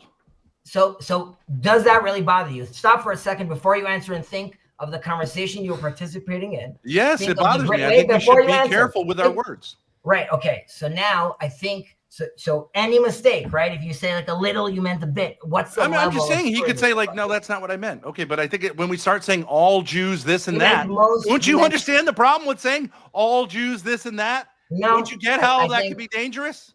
No, because I think everyone really understands the fact that there's 15 million Jews left in the world. It means almost all the Jews. I was talking about the majority. Yeah. I will repeat my statement. The majority before the Second World War was anti-Zionist. The majority after the Second World War was Zionist. Why? Okay, because of some Jews were killed. I have no problem with that statement. I think that's perfectly fine. Okay, fine. There you got it. But I'm saying that all my point is that the religious Jews opposed Zionism, and then Zionism occurred mostly by secular people against the religious Jews' wishes. And then later on, for whatever reason, some Jews, maybe most Jews who were devout and religious, then like kind of integrated Zionism into the religion. And I'm just saying it wasn't one happened first, then the other, not vice versa. That's all. My great-grandfather immigrated from Poland to Israel in 1924 because he was an Orthodox Jew and because God told him to do so. Yes, the majority changed, but the movement was always there of Orthodox Jews going to Jerusalem. Always? I mean, what do you Always. say? Like, no. Always. 1924 is the Zionist movement. 1824, there was no such movement. But everyone wanted to come to Israel. Jews all wanted to come to Israel. Always. Well, you went through the Messiah was the standard. No, wrong. From Abraham. That is the call. All roads lead to Jerusalem. You are right that there is a disagreement whether we as Jews could come, all Jews together, and try to make a statement as now we're manifesting the modern state of Israel. That many rabbis had many problems with and said you can't do that. That is true. You can't hasten the end of the exile. That is. But individuals were always told and always prayed that that's where we want to go. And by the way, what I'm saying is the idea of it being a secular movement originated in the late 19th century. It wasn't there in the 2nd century, 3rd, 4th, 5th, 6th, 7th, 8th, 9th. So when you say we always had this dispute, it's not true. It's a relatively modern dispute. What is it arose in not because of a rereading of the Bible, but it came as a response to European nationalism and colonialism that were the inspiration for this kind of like new idea called Zionism. That's all I'm saying. That's factually true. But it's the idea, the political movement of Zionism was new. The fact that it's using the name Zion is touching upon the eternal idea that we've had and desire to come back to the land. You are correct that the way it happened is very surprising, given the fact that religiously people were very against that idea at the offset. However, when the temple was destroyed, there's a rabbi that made a big move and said, I'm done with this. And he went to the emperor and said, I want all the rabbis and this space up north. And I'm going to make a change right now. And that changed Judaism again. And then again, we were kicked out of the land and other moves were made. And like I started this conversation with, all that's left of all those people are 1.5 tribes. Those are the people that are left. And those are the people that are holding on to that tradition, to that dream and that longing. And through the history, now find themselves together back into their land after 2,000 years. And while it happened off of this secular movement, that's correct. There is now within Israel the discussion of who are we? And because if we're just this secular state, right, there's a lot of questions about what you're doing over here, why this land, or are we more than that? Or are we the people of Israel? And that is a completely different mode. And the religious of us see the secular movement as a platform divinely that allowed that to happen. Yeah. Okay. But like, yeah, right. But we would all agree God works in whatever way throughout history. Correct. But at times God punishes through history, right? Which is the understanding of the Babylonian exile, the Egyptian exile. It really wasn't about hating Egyptians or Babylonians. It was about the failure of the people. And also the exile, the Roman exile was largely seen as a punishment. Of course. And Christians see it as a punishment for failing to recognize the Messiah, who, of course, Christians would say, well, that's how we view it. That's how we would view it, right? The temple was destroyed and the kingdom, that relationship came to not a permanent end, but a certain type of end. Okay, that was fulfillment of prophecy. Obviously Jews would not agree with that. But what I'm saying is we also would say the Jews largely did not recognize the Messiah, who we claim to be the Messiah, because he wasn't a a king, a military. He didn't repudiate Rome and all that kind of stuff. So I admit God can throw us surprises, can throw us curveballs. Our job is to interpret that. I would say if I was Jewish, I would want no association whatsoever with what is going on right now in Gaza. To say that this is God doing something through us, I would say is a very, very difficult case to make. Well, just to be fair, first of all, I think it's important that we got to this point because there's religious conversations, there's political conversations. So if we're specifically with Gaza, then one has to be very careful how they're parsing this conversation, because it's not, well, of course, God is the ruler of all things, right? You are correct to come and say, like, 1 second, are you telling me like this soldier killing that kid is like he's saying God wants me to kill this kid and God wants me to kill that kid. So like, no, obviously that gets very, very hairy and messy to think about things that way. Now, but Zionists do it all the time. Amalek, right? We'll just say no. Amalek. So Ben, I will have this. Blood runs in rivers. It's very dangerous. I will have this conversation with you. The only way we can actually have this conversation, if you want to have this conversation, is you have to I need you to do a few things. This is the exercise. You have to tell yourself that you're talking to two individuals, at least here. Well, three, because Mark as well, and Claire, who's her own brand, that we've been engaged in an interfaith sort of and a deep conversation for many, many years right now on this channel, right? That's great. 2 years ago, this Israel thing came up. Now, there's a level of trust and openness that's been opened up over here. Again, like I said about the good faith. When I'm talking right now about Israel, if I answer you right now, or Yoav answers you, I'm not worried. If I was talking to, for example, I'm talking to Mark right now, I don't think Mark thinks that I'm selling him propaganda, or he's going to tell me like, oh, that's what they all say. I know he's talking to Chazi, the father of kids that lives a life, that's an architect, that teaches, that works, that discusses, that understands Christians and Muslims and works Muslims. And that's why when he's answering me truthfully to his knowledge. I could engage with you in the conversation if when I give you answers, you're taking them as Chazi's being honest with me and not that there's like some sort of trickster game going on. Because otherwise, it's going to be very hard to have that kind of conversation. I agree. Yeah. Okay. Stop for a minute. Mark, do you have anything to say? Can you hear me? Cool. Guys, we're chatting. We're figuring stuff out. We don't have exact knowledge to hand. We don't have charts and scientific data to reference. We're just chatting. Maybe we say the wrong words every now and then. Maybe we're misunderstood. And that's normal between friends chatting. So just, we need to give each other a little more space, I think. Okay. I'm very sorry. Do you guys find it telling. offensive that I just like I maybe it's just a cultural it's thing? getting heated, and it's like I'm not.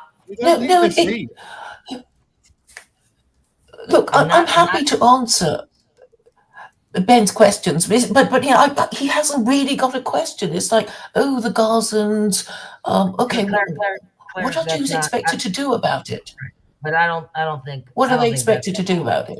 Well, I can give you a question. I would say that Jews should re-identify with the anti-Zionist, devout Jews and say this Zionism thing is a mistake. It has nothing to do with Judaism. Right. And I do think Jews are doing that largely in the West. So speak to me when you. But then Hezi, I don't understand. I gave you this verse in the Quran, and you just decided it didn't matter. You were not interested. I thought it was the winning argument, but you don't care about it. Why not? Why not? Claire, we're not perfect. Claire, why would it be a winning argument? I mean, but since we've got to the point of me saying there's a verse in the Quran that appears to support Zionism. And could be an argument that Allah is Zionist. And then I mentioned it to Hezi, and he says, I know about it, and he waves it aside. And I'm just trying to find out why you don't want to use this verse as an argument for Zionism, as a Zionist yourself. There's a section of the Catechism of the Catholic Church, right? So 1.2 billion people that does say that Jews will return to the Holy Land. Right, that's my point to Claire. Like, I'm aware that the Quran has statements like that. That's not. It's definitely in the discussion we're having right now.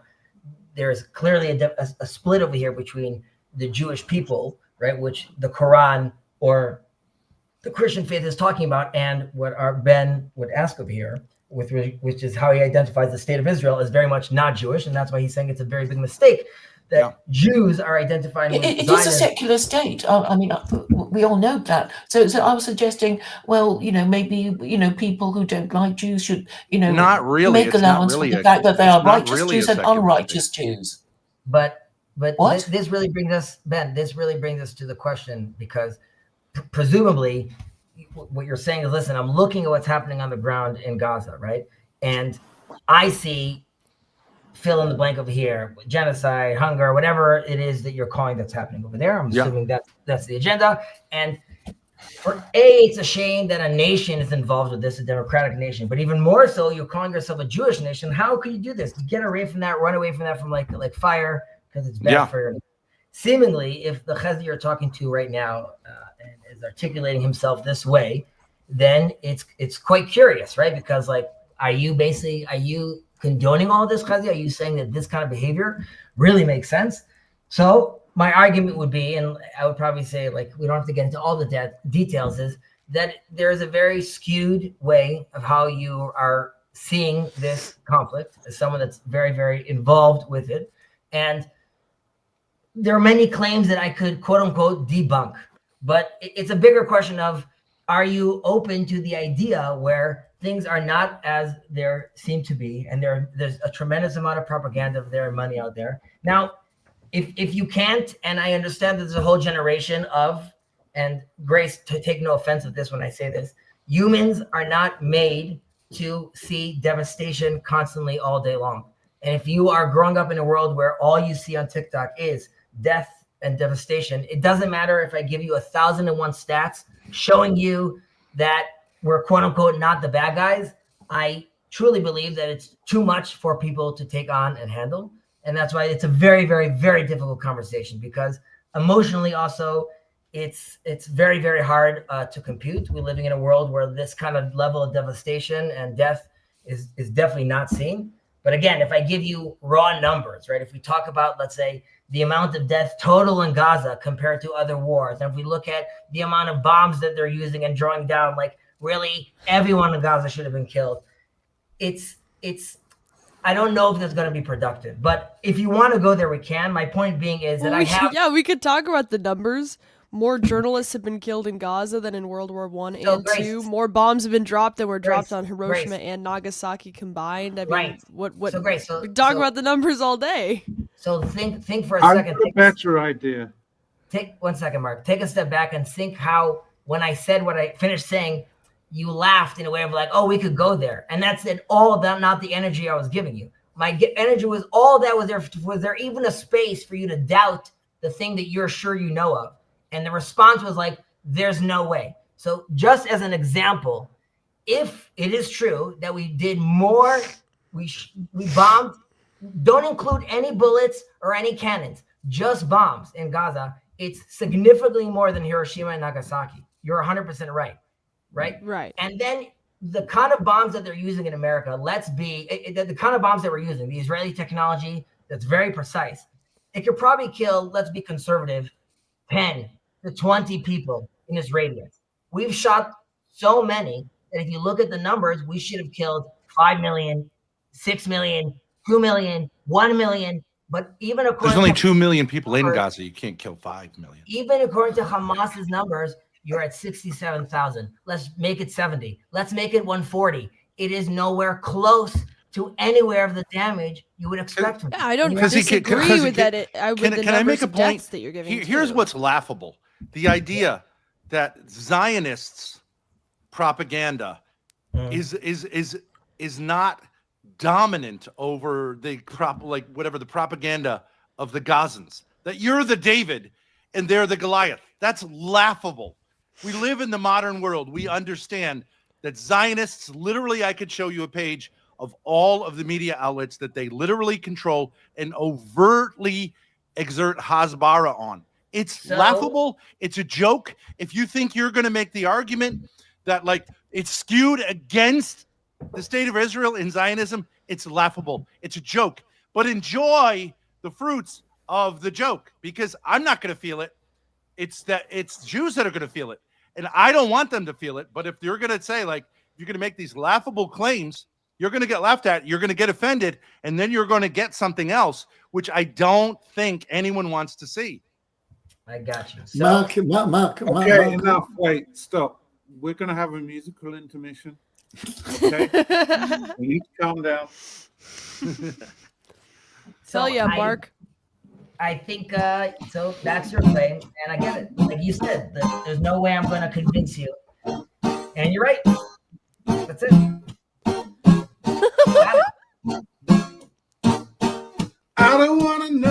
reason why love keeps right on and walking on down the line. I don't want to stand between you and love, honey. I just want you to feel fine.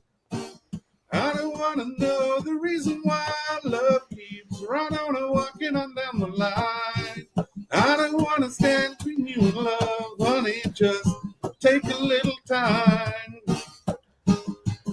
Finally, baby, truth has come down now. You try to tell me that I'm crazy, nothing that I didn't know. Crying to survive. You say you love me, but you don't know. You got me rocking and I'm reeling, hanging on the line. Oh, I don't want to know the reason why love keeps right on and walking on down the line. I don't want to stand between you and love, honey. I just want you to feel fine. I don't want to know the reason why love keeps right on and walking on down the line. I don't want to stand between you and love, honey. Just take a little time. Woo! That was very nice. Thank you. Genuinely, I'm impressed. I gotta go soon. I gotta walk the dog. Peace, everyone. Bye, Mark. Peace, Marky. Nice to meet you. Nice to meet you all. Yeah, I want to add something maybe finally. Where's Jonathan? Guys, It's That no, was- I want to some last thing. sorry, I just It had to go seems to Mark. me that my Hasbara has failed. That somehow all this effort didn't succeed. And there are people in Israel, Jews in Israel, who I think are responsible for this failure. And I'm going to say this, I'm going to come after them, and I'm going to come after them hard. Jonathan. I just came on because I couldn't stand the fact that Mark just hijacked the conversation, I think in a rude and disrespectful way, and started playing music. So unfortunately, I didn't get here fast enough to boot him before he quit. But I mean, Oh, you're the owner of the channel? I'm no, not the owner of the channel. No. Oh. I have enough authority to come in and kick people out. I appreciated the break, but I can see what you're saying. I mean, Um, yeah, I think it's rude to take a, just be like, oh, we're just going to have a break. Like, I mean, like things get intense, but I think they can continue to get intense. And in any case, I don't have anything to say other than I was listening to the conversation, and obviously I got motivated enough to join, but I think I mean, I think don't know. you have but, to have enough on, to on the Israel front, I don't know if it's going to be like a new conversation. It doesn't seem like Yoav said, right, where if we are Hasbara talking heads, so I don't see that being like very productive. But you can understand my point. If you want to say that the Zionist regime has enormous access to the media, which is true, and yet the media, what we get in the media, let's say in America, is skewed against the Zionist regime. Like, you can understand how we would say, like, that doesn't seem very likely to be true. That's very hard to buy. I can understand that's why how you may claim things are. I would disagree with the way you're seeing reality, but it's just. But do you agree that? Are you telling me that you think like that the pro-Palestinian cause has more economic and media influence than the Zionist cause? Hands down, for sure. It has more support. So you're maybe, like a but not Qatar more, guy. You're like saying not more Qatar funding. has more influence. Like I said, like if I will turn into like a Qatar guy meme, then I guess I'm the Qatar guy meme. Okay, but I'm just saying, like, that could be true. It's just hard to like Bari Weiss, right? Like Bari Weiss, yeah. Okay, just took over CBS News, which is one of the mainstream outlets, right? And that CBS correct. and Paramount were just bought by an overt Zionist. You're right. America is very favorable to its ally. Correct. You're right. Yeah. And so yes, we get Hasbara fed to us, right? Again, you could look at, everyone does propaganda. You could look at Hasbara as being maliciously also faking things. The question is also, you would have to quibble with what in the Hasbara, right? Some of it is genuine, and you would argue that some of it is malicious, or some of it they're making stuff up, or some of it, but like, yeah, coming and giving some stats which are true are actually true stats. But yes, that's true. I'm sure that is how people will see certain things. If you look at Europe, if you look at the Arab like world, an example of Hasbara would be the beheaded babies lie, right?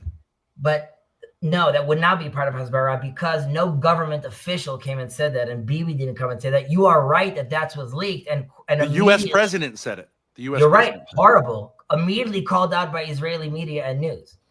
By the way, you also understand that, like, in Israel, Bibi Netanyahu also has a tremendous amount of opposition from courts and from the media inside Israel. Tremendous opposition. Yet all of them would disagree with, let's say, how you would call that Hasbara, because none of them see it that way. If you want to make the point that there's a vibrant discussion among Jews and among Israeli Jews, where there are many voices that would call out like all of this stuff as genocide. That's definitely true. One of the great in Israel will call it genocide. Almost no one. Well, I've seen people who are Israelis who call it genocide unambiguously. Sure. Okay. I'm just saying. So I understand it's a small minority there.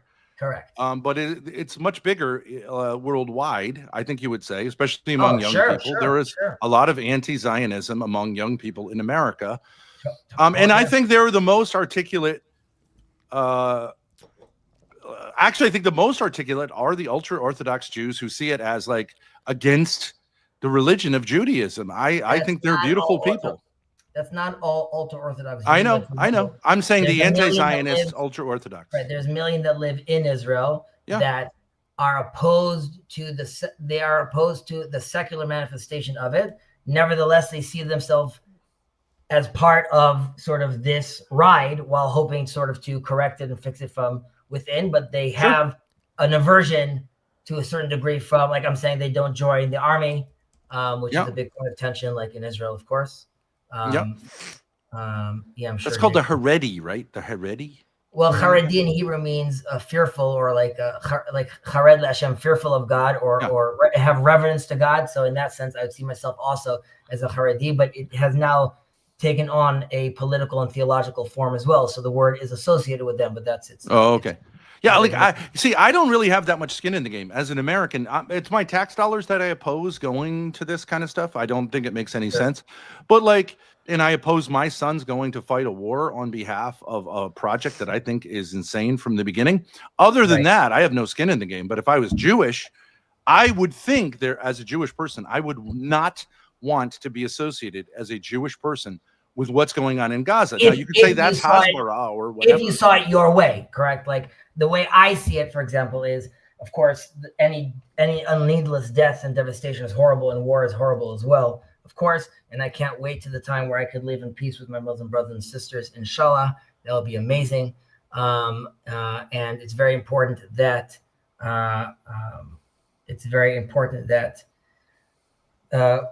both in Israel and anywhere that we have some sort of influence and control, we could make sure that Muslims have a place to pray and a place to express their beautiful, beautiful religion and culture. Having said that, in the land of Israel specifically, and the current fight we're in, I don't see it the way you do, obviously. Yeah. And that's why I think Jews we could quibble. We don't have to quibble. We could disagree with how the war is taking place.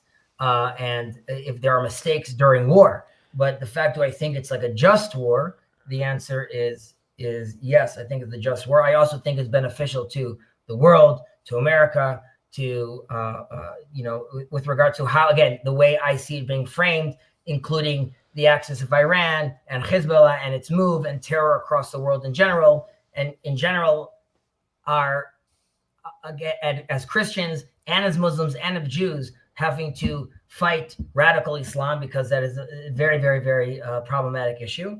So can I ask you? No, Can it I ask you a isn't. question? What Please. do you see as the solution? Are you a one state, two state, or cleanse Gaza type of guy? No, I don't, not a cleanse Gaza type of thing. What do I want? It's also there's realpolitik. Like, what do I think could be happen? There's Let's say messianic. what would you wish could happen, and what do you think is the most What realistic? can I wish could solution? happen? I wish the temple could be built and all nations of the world could come together and pray there, and Muslims and Christians and everyone. No, who I wants- mean, yeah, I assumed that, but I mean, So, specifically in Gaza. in- What would so Palestine as a whole, West in Bank and Gaza? Gaza? But let's just say Gaza. I would like.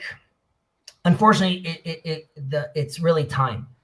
What has to happen is a deprogramming, as in, like, in Gaza, there can't be any schools that are teaching math through how many Jews you kill, or calculate the amount, how far the rocket could go. So, like, all This that needs baloney, to be this is scrubbed out. baloney Hasbara. One second. But Ben, you remember the discussion we had? The assumption then is that I'm not trying to lie or do that, even if that's what you think I believe. Okay, so this is what I'm going to tell you based on the things I've seen and facts and seen. No, and but I held mean, these so books. do you believe Gaza should remain occupied, or do you yeah, believe so- it should be incorporated into Israel, or should there so be I'll two answer. separate nations? Once I know, right, and this isn't, they could continue teaching Islam there. Once I know that there's no discussion, which is I'm going to try to kill these people, right? Live there, dance there, build an airport, do whatever you want. More than that, you could become the prime minister of Israel. Just, there is no such thing as this place will be rid of Jews. So are you Is it- saying one state solution? If you say, well, like, a Gazan could become prime minister of Israel, you're saying so it would all be Israel? I mean, if he's loyal to the state of the Jews, he could be the prime minister. Why would a Palestinian believe in an ethno state that is designed, unlike any other nation in the world, for one ethnic group to be superior to But any it's other not ethnic superior, because the 2 group? It million, absolutely is. It's a 2 Jewish million state. What does that mean? the 2 million Palestinians that live in Israel have equal rights. There's a Jewish. That's not true. But I work with them every day, so it is true. And Okay, can one of them marry a Jewish girl in the state of Israel? he first of all, The answer is no. The answer is no. No, it's not. The answer is no. Is it Yeah, it is. You're recognized trying in to Israel? fumble for something. They don't. Yeah, have because equal you're rights. asking a loaded question, so I'm going to answer it. So do you want, is it all take 1 second? Because I am, right, like I told you, part of people coming back to its land trying to manifest itself, which is very difficult to do, and dealing with minorities that biblically have a relationship with them, right? So that is also something very, very complicated, like you just said. So you're nodding your head no. But the reality is that a Palestinian chief justice put the Jewish president into jail, right? So that doesn't happen in apartheid states. And there are Arab members of Knesset, right? There are Arab members of Knesset that vote against Israel. That doesn't exist in America. We have members of Congress that are against America. Okay, so Yeah, we do. that exists in Israel, and and those my taxpayer money, right, is paying for the security and the bodyguards for all those members of Knesset that don't represent me, but they represent a democratic Israel. And that's the 2 million Palestinians that live in Israel. Now, yes, it's a Jewish state. Like I said, it is a Jewish state. And you could have a discussion with any Christian that wants a Christian national state, or an Arab that wants an Arab nationality, right? There's Dar el-Harb, which is the whole world eventually needs to be conquered. So Is there any other state in the world Yes. that is like the Jewish state No. of Israel in the sense? But No. I'm it's not unique. playing your game. I'm doing It's unique. something else. It's Yeah. an ethno state. Sure. Yes. Okay. The Is last a one we Jewish had state? was in Germany in Yes, World War but- II. But The German unlike state for the Germany, German people. everyone is equal under the law. It's not In true. almost every regard. You're nodding your head no. The reality is you have to square it to me that. What is that Palestinian chief justice doing putting a Jewish prime minister in jail? Explain to me how that happened. How does he get to be the What chief rights do the 5 million people who have been occupied since 1967? That's a different question right now. Wait. Be Well, fair. but you just want to conveniently No, redraw the did map. I say 2 million? Did I ask about 2? Grace asked, what are we going to do about Gaza? I'm giving you a Yes. reality already where we've tried it out. there are 2 million Palestinians that live peacefully with the Jews. I interact with them every single day, specifically because of my profession. I work in construction all day long. I'm with them, in and out, eating in their houses. They're in my houses all the time. They live beautiful life. Can I ask you a question about those people? Do you think that they have forgotten or will forget anytime soon that they were displaced by a colonial settler project called Zionism? And they lost their homes, and they lost their right to participate as equals in a society because of a European project that had nothing to do with them. Do you think they're going to forget that? Well, I will answer that question. It's a very good question. Number one, I think Israel needs to do a better job in recognizing the trauma that went through the Palestinian people when we came over here. And in all honesty, I think until we recognize that trauma, we ourselves as Jews, but specifically Jews in Israel, are still even dealing with that trauma as well. And I think that is not healthy, and probably also at some place also manifests even in the body politic and how we represent ourselves. So that's just, it's not healthy, and it has to happen. With regard to your question with the Arabs, I think there are some that will have a hard time forgetting that. I think there are some that have already forgotten that. I think there are some that are a minority that even identify specifically with the Israeli project. I think there is a majority, though, again, of Israeli Palestinians that have obviously their own diverse religious wants and beliefs, but nevertheless understand and truly recognize that they're living a far better quality of life in Israel than their surrounding neighbors. Now, that doesn't mean they can't find other quality of life in other places. But when I discuss this, which is, again, it's been more difficult since October 7th, but any opportunity I have to discuss these things with my Muslim brothers and sisters, this is a discussion that I try to have with them. Really come down and ask, like, what is it that you would want to see, right? I have this carpenter I really worked very close with, that he cannot, and I've done very progressive interpretations of my religion, of showing them, like, we're praying together in the temple. He's not interested in that dialogue, right? He knows, like, this is all mine at the end of the day. He's very nice. He's a nice guy, but he doesn't want me here at some point. And there's others that very much want us over here and see it as a blessing, if, of course, they are still dealing with a tremendous amount of tension, because even the Palestinians living in Israel, and let's call them the ones that are successful and are living this great life, they have cousins in Gaza or family in Gaza. So, like, obviously it's very, very hard to disconnect from that. And of course, Israel is not in a healthy state with the population it has, right, that are not those Palestinians, right, those other 3 million people. And you're right, we have to figure out how we do that. But for that, it needs two to tango. And so what you would like, if you could go into the brains of the Palestinian people and erase their memory of their own history, which you acknowledge, you want them to do that. Don't you see how ridiculous that is? Since the whole Zionist project is based on historical... You just erased all of human history. You just said basically, I would like them to forget their history. No, I never said that. Never. Yes, you did. Once. No. Well, you didn't say those words, but but remember, Ben, when you got super angry for when Yoav said all and didn't use the right words, and now you're completely saying something else. Remember, the good. You're implying that it would be desirable. That's why you want to have education camps. You just said I want to have education camps so that all the Muslims buy all the Palestinians. I'm just saying it's an implication. You didn't say it literally. But now you're trying to make it sound like Let me ask you a simple question. No. Let me ask you a simple question. There's no questions, right? Yes. IDF's in control. No. IDF's in control. Gun to the head. No questions. Get him out of here.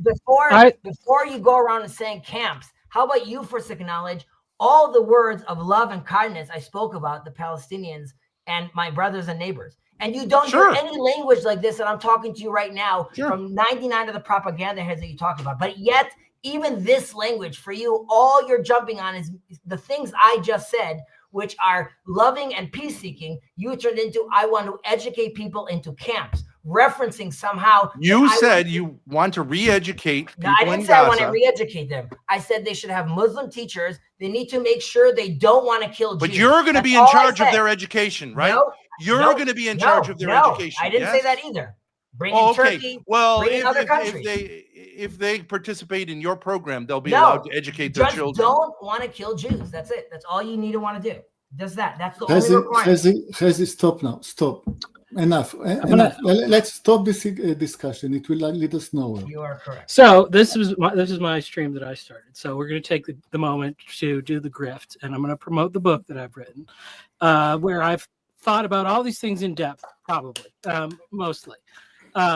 And just to let people know, I plan to put another stream out because I've recorded 5 chapters that are adjacent to a lot of this discussion in some ways. I'm going to be streaming those later tonight. And if anybody wants, because this is a rough draft, I also just completed a second book that just finished the draft of it. So it's going to take a little while to get out there. But this one, it's for promotional purposes. So if anybody's interested, what's the title?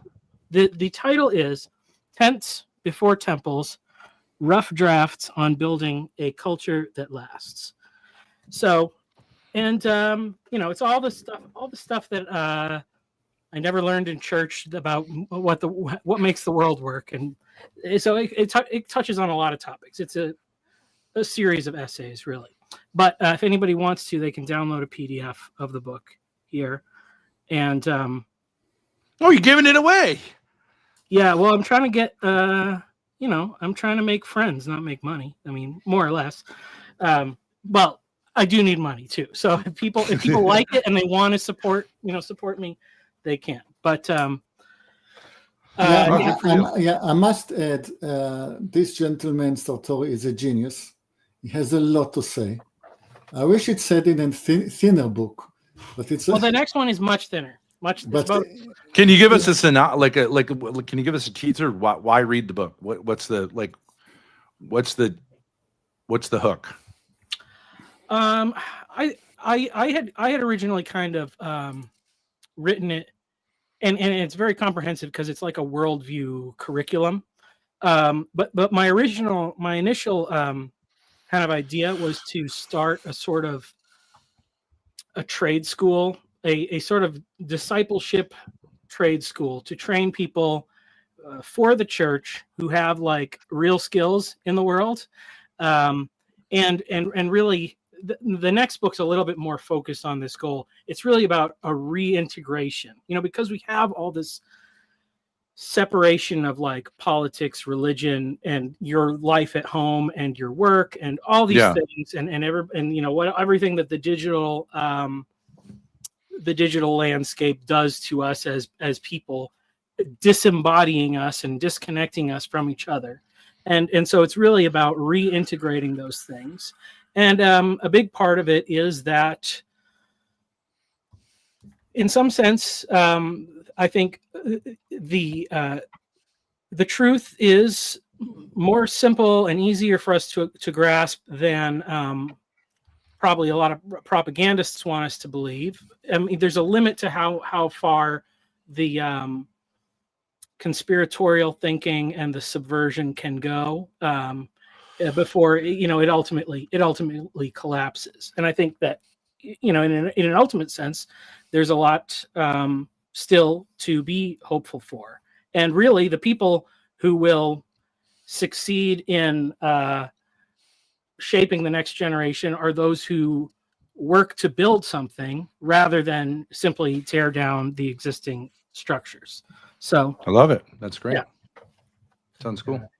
Can I just ask you two guys just one simple question? I'm not trying to be a trickster or anything, but I think you could understand this from an American point of view, that we would say, like, the obvious solution, instead of saying like, oh, well, you're going to kill us, okay, is to say, just like in South Africa, where you had an apartheid government, what you need to do is say, from the river to the sea, every single human being in that area needs to be treated with the exact same human rights in a secular state. And then we have to work it out how like everyone can be represented. What is the problem with that? That's the obvious solution from, you would understand, from an American point of view. A demographic problem. Why is it a problem? Because there will be no Jewish state anymore. Well, Your issue is no, but majority Jewish state. Okay, if the Correct. point of the Jewish state was to keep Jewish people safe, where are Jews less safe than in Israel? Right? Like, let's face it, it failed as a project. It's only going to get worse. I completely And plus, disagree. Jewish people don't have any more right than anyone else to be safe in the world. It's called like participating in the world. Right. You don't have any special protections that anyone else doesn't have. What do you mean? What are you talking about? We created a state and we made our own protections. We could do what we want. You could disagree. No, with you us. can't. If What you behave with your state in a way that creates animosity towards others, you will get what states get, just like everyone else. And you're getting it. Which means what? You're gonna if you start wars, you're gonna get like pushback. Yes, I guess we'll see how that works out. Okay, but it's going to work out terribly, and it already is. I guess we'll see. Well, okay. So you want to see a bloodbath because that's what happens in situations like that. But I don't understand. I don't understand. But you say I want to protect Jews, but you're fomenting, like, obviously, a bloodbath. Again, I don't know if anyone saw me fomenting a bloodbath, but if that's how you see it, I don't understand. Why I just wouldn't simply you don't give understand people why. rights? Why are Jews entitled to an ethno state? I don't understand it. Jews can live wherever they want. They can move. They don't want to live anywhere. They want to live in their homeland. Okay, so but if I this is want to not live in a most of homeland these where it's people's all homeland. Catholics, can I just take over a land and make Catholics superior and like make But Protestants now- live in a kind of like a shadow world under martial law? Are we taking over a land? Crazy. You're going to get a bloodbath. Are we taking over a land, or are we recognizing? Chezi, you've given your one answer. I will repeat my last, and it's my last statement. Jordan Peterson taught us, clean up your room before you go and change the world.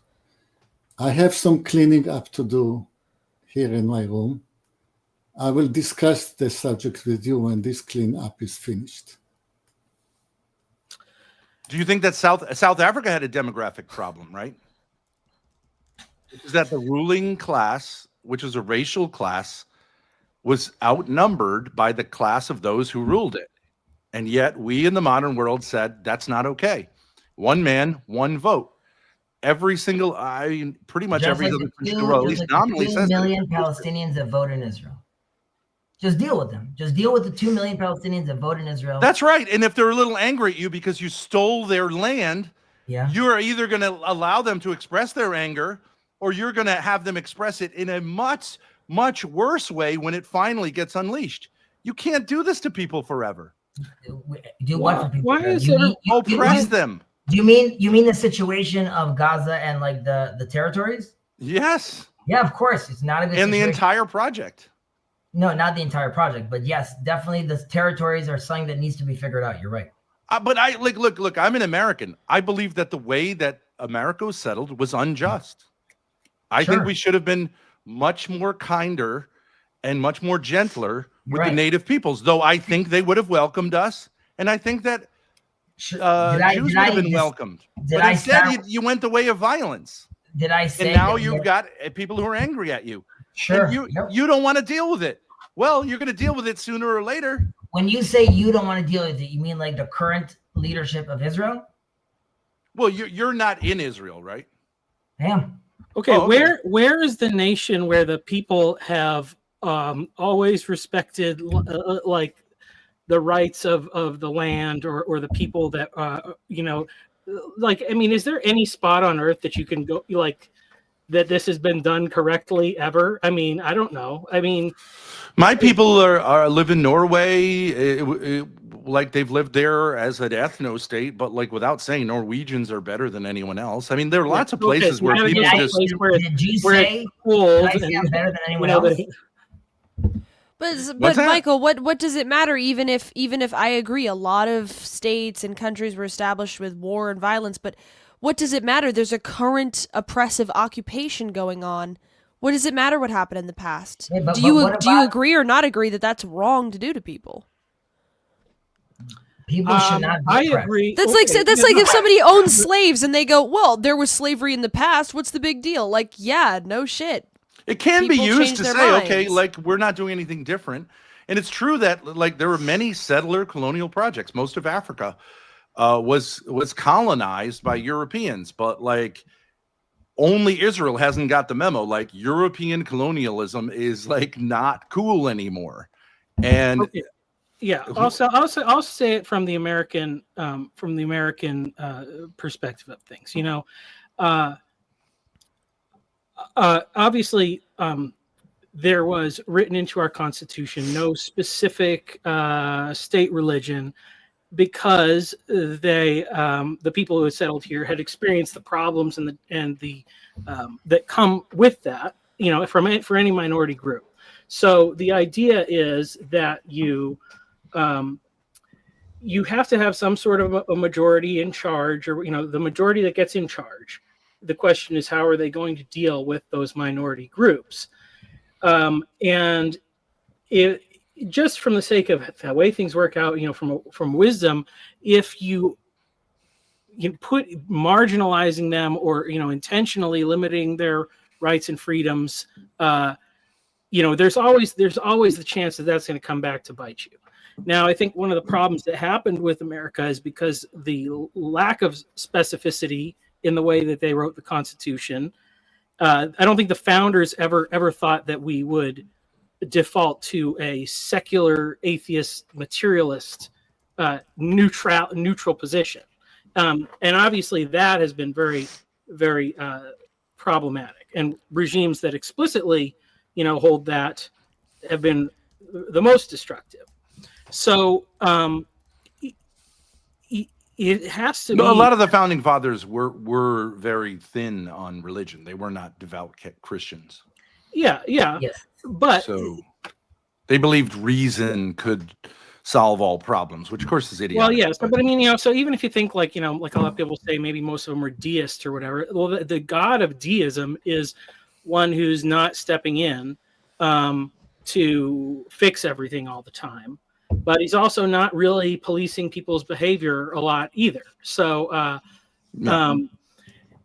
and so I think just the position, you know, has to be what is gained by like if somebody is running their country that's not our country the wrong way, and it's going to result in some consequence of their own destruction, or it's going to be bad for them.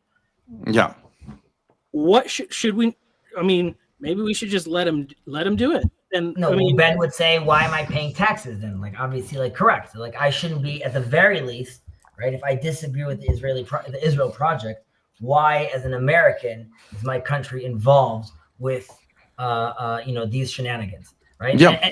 And this is assuming, right, that Ben's vision of reality is correct, right? Like, they're doing immoral stuff. There's a genocide, because there could be, I'm sure, things that Ben disagrees with, but let's say, you know, that it seems that it's like helping X economy or doing well. So like, I understand why people are voting for this, but if let's say they're doing something horribly wrong, then yeah, why would America want to participate? And this also leads back to Nick Fuentes and many of his questions, right? Like, why are we involved with this? And so, I agree.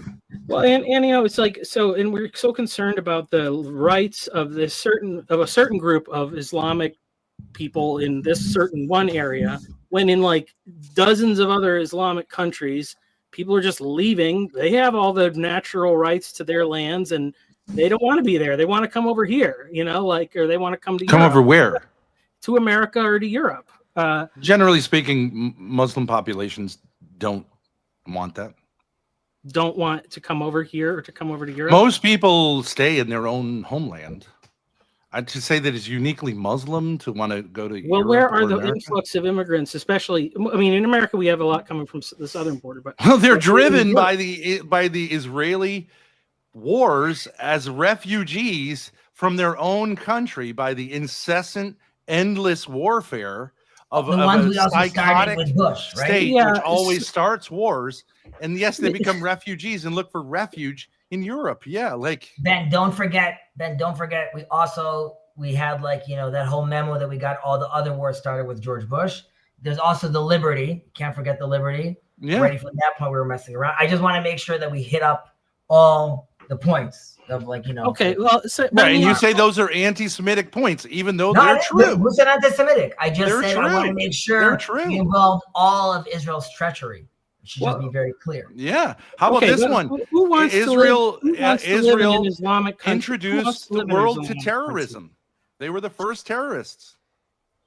And now, very recently, they introduced the world to like a new form of terrorism, which is like infiltrating the supply lines of products and putting explosives in them. Yeah. You got to own it. If that's a great thing, then you guys are the best. But like, I don't think that's a great thing. Israel's the only country that I know of that revels in assassinating foreign leaders. It's interesting, though. To me, the most curious thing is that you're not really curious. You know the answers already. So, like, why discuss things with Israelis? You know. Well, I had a question about Jewish, but like, here's a question to you, Kizzy. You say, I love my Muslim, my Palestinian, right? Why not see them as a gift? Why be afraid of them? Why not say, I think that every Palestinian child, every Palestinian woman, every Palestinian old person, every Palestinian man is my brother, and I want to see him have the same rights as me. Not only do I want him to see him have the same rights as me, there's nothing more biblical than the focus on the land. And the other thing that's the most biblical, that's constantly railed upon in the 5 books of Moses, is the foreigner living in your land. And I think it's not a coincidence, again, as a messianist, that when I come back to my land, I'm ironically also have to deal with this idea that this foreigner is in this land as well. And you are 100% right that until we don't figure out what the just and you and I will vastly disagree with what the just outcome is potentially, but you're right. If that doesn't get solved, then it's devastation. Correct. But I would push back. You say there's nothing more like an old Hebrew Bible than being focused on the land. That's not true. The Hebrew Bible is focused on devotion and fidelity to God. It is not land worship.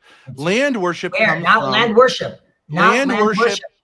Not land and kinship worship. and European nationalist romanticism. Yes, the very people who you claim to be this philosophy you claim to be your arch nemesis, German nationalism. That's where you got this idea that it's all about land and like kinship. Ben, don't teach Chezi the Bible.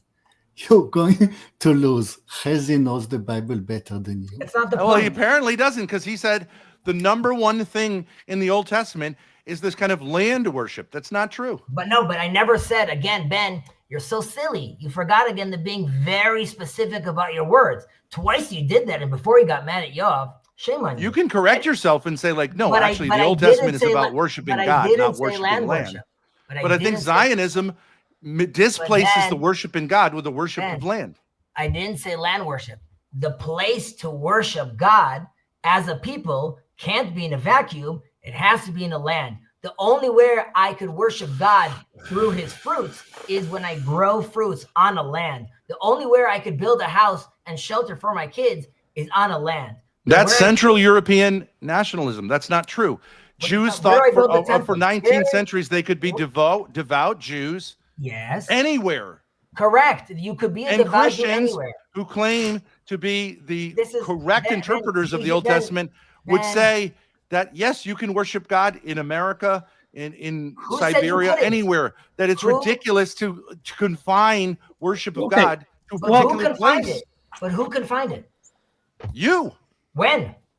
You just said you can't worship God except in a particular place. No, I didn't say that. I said where in the Bible the story of Abraham, take this land. Isaac, go to this land. Jacob, come back to this land. Moses, taking him to this land. Hey, Israelites, if you don't listen, you'll get kicked out of this land. You should pray for the water on this land. If you listen, eventually I'll bring you back to this land. If you don't listen again, I'm going to kick you out from this land. It has to do with this land, because in this land, we are going to worship God. And in this land, when we're oriented properly, and you could decide that that's not the state of Israel, sure, but in this land, when we're oriented properly, we are supposed to be an example of what a nation looks like living its life through God, which is supposed to be an example for the rest of the world to do on their land. I'm gonna end the stream at 3:00, just so everybody knows. Okay. Yeah, So, And what does the world make of the state of Israel right now? By and large, the entire world sees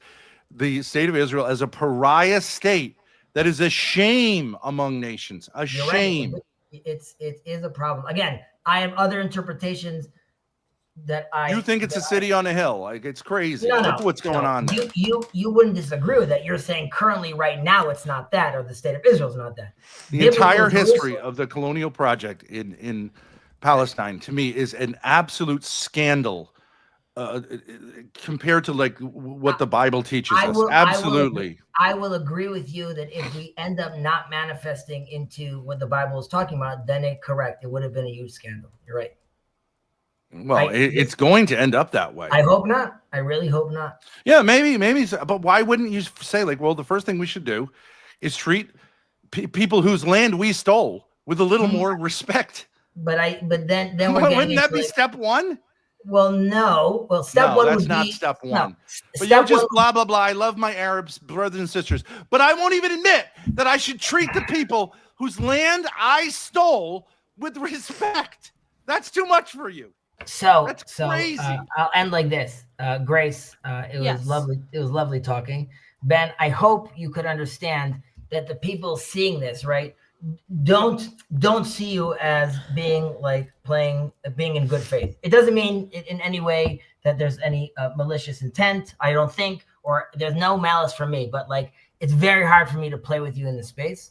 And because of that, and I hope you don't think that this is like me running away or something like that. Like, no, that's fine. I don't play those games. But I think that you're sincere, but I think you're wrong. But it doesn't think you don't think I'm sincere, because if you say that I'm joking about all these things, I think you're sincere and wrong. I don't think why can't you be sincerely wrong?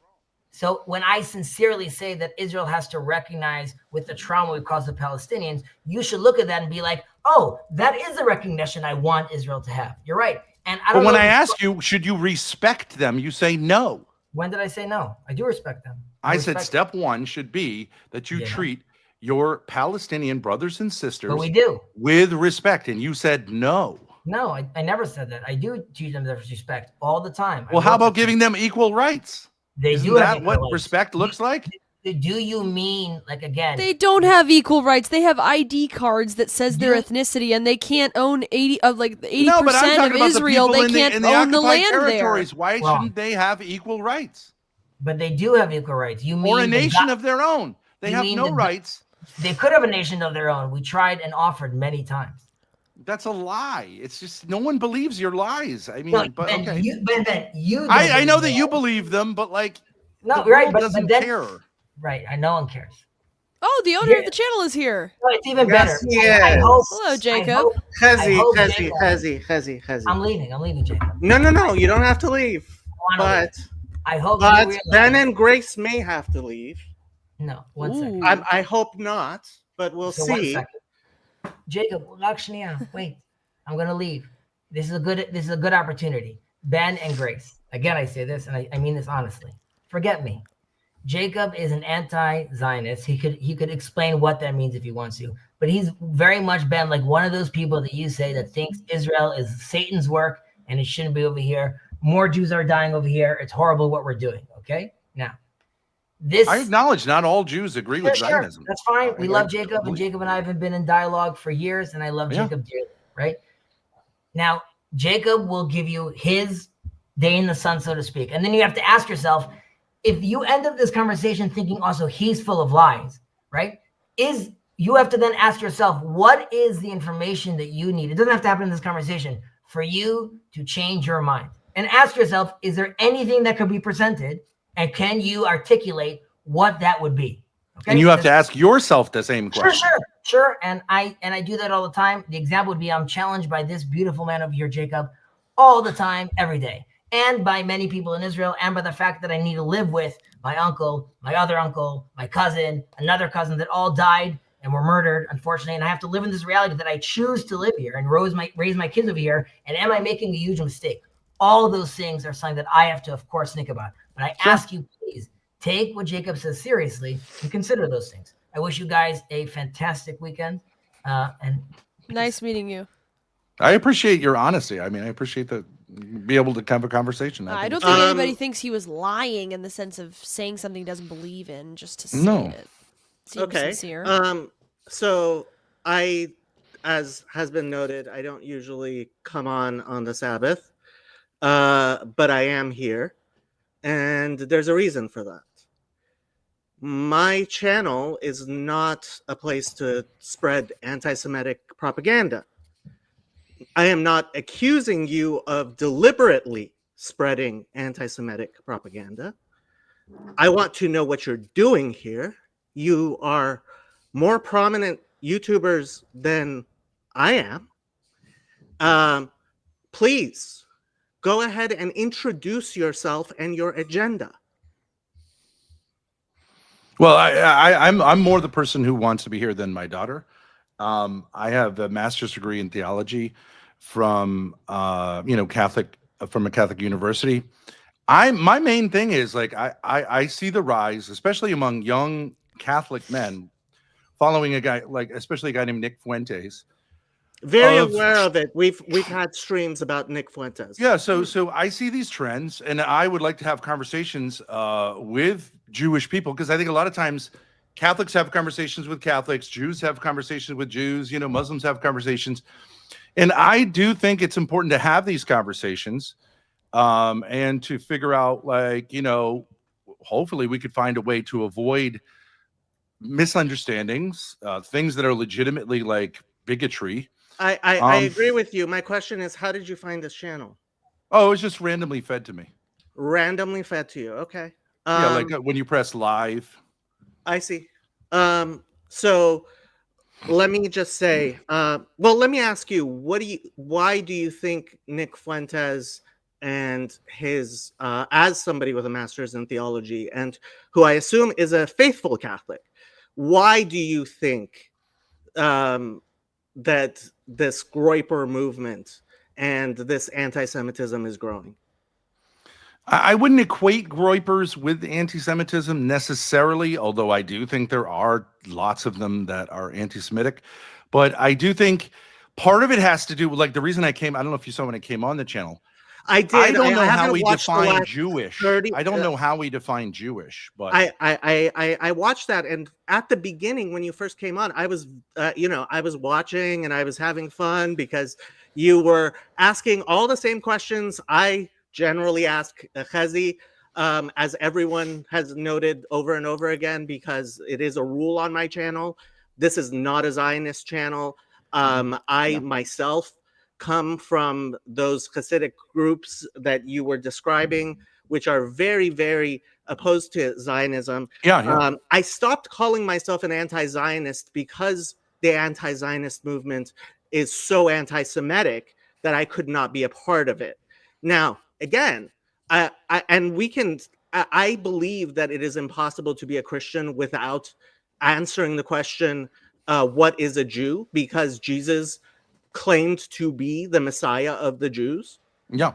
And unfortunately, Catholicism and the rest of Christianity are incoherent and incapable of answering that question. That is part of the problem here. Okay, so I mean, like, that's obviously bigotry right there. So no, it's not. It's not bigotry. You don't think Catholicism is coherent? Yes, it's absolutely incoherent.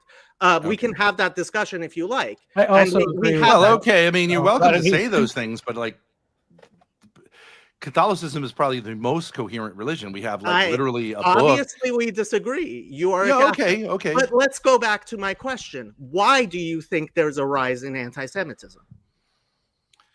I think there's a rise in anti-Zionism. I think there's a concomitant rise in anti-Semitism, although I don't think that anti-Semitism is a big problem where I live. Is it a sin? If you define it as the hatred of Jews, qua Jews, absolutely. Okay. Why do you think? Do you believe there is a rising hatred of Jews, qua Jews? I think people in my generation mistake Zionists and the Zionist agenda for Judaism and all Jews, which is a mistake that Zionists themselves perpet by saying they are the homeland I agree of the Jews. 100%, but that's because I recognize Zionism as a satanic movement, just like I recognize anti-Semitism as a satanic movement. Yeah. Do you recognize that anti-Semitism, the hatred of Jews, is on the rise because of Satan? Yeah, I believe what it is a version of the victim mentality. Just like there are blacks who hate whites because they're white, because they feel like they have some special advantage. I believe there are tons of especially white young men who think Jews are like sort of supernatural and have some supernatural thing. I think that is very destructive and is satanic. I don't think that's the same thing as opposing Zionist like foreign policy in the United States, but like I do get that. Obviously it's not, but that's a straw man that Satanists who call themselves anti-Zionists use in order to entice people into this sin, which is taking over.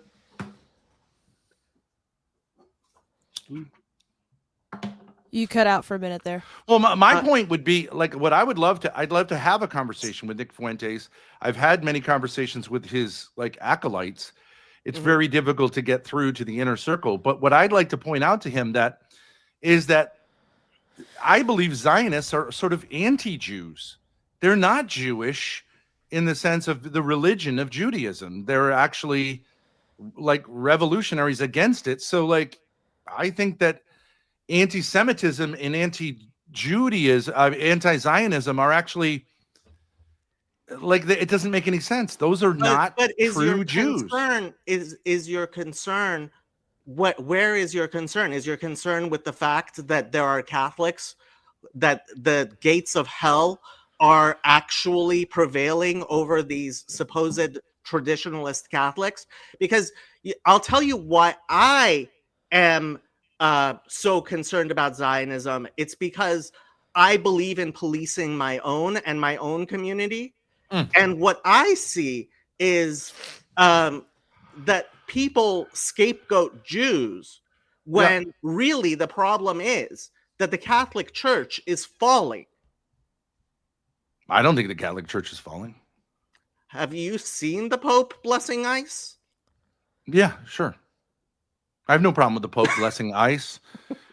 Well, you laugh, but see, this is your bigotry. You are a bigoted anti-Catholic person. I am not a bigoted anti-Catholic. So if you would not laugh at my religion, then I won't laugh at your whatever. I am not laughing at your religion. So let me explain something to you. As a Catholic, you laugh at the idea of the Pope blessing ICE.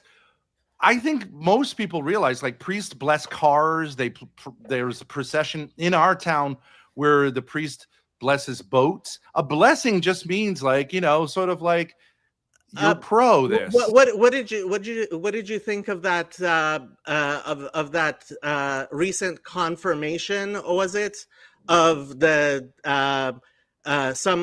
some newscaster who with his husband came and got accepted into the Catholic Church?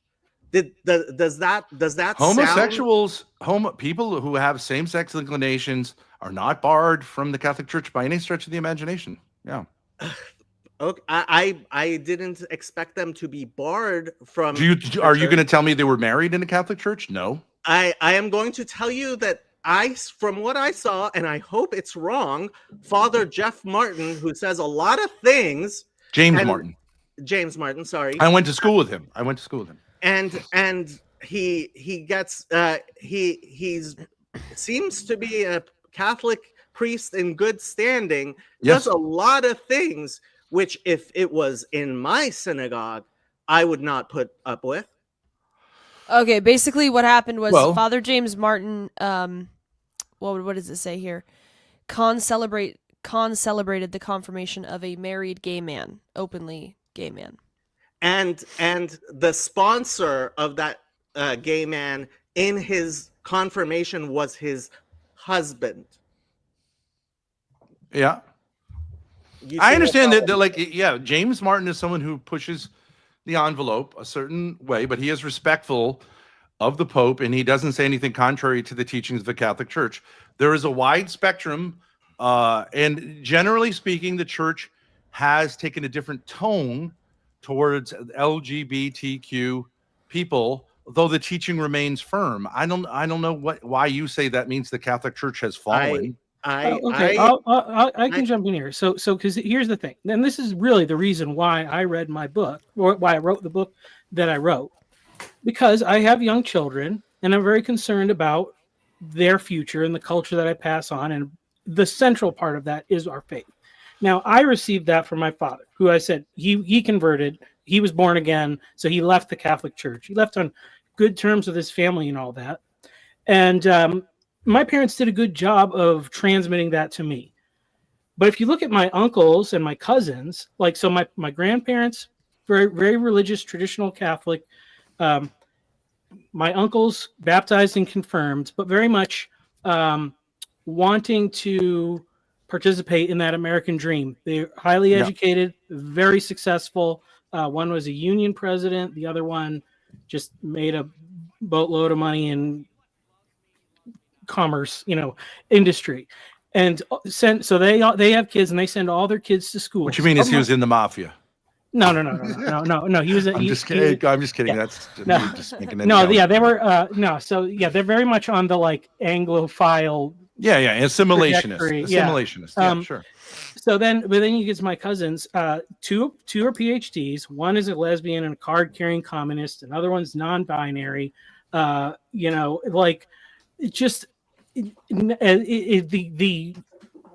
And they were baptized and went to confirmation class and confirmed and all that, and it didn't do anything. So like somewhere like that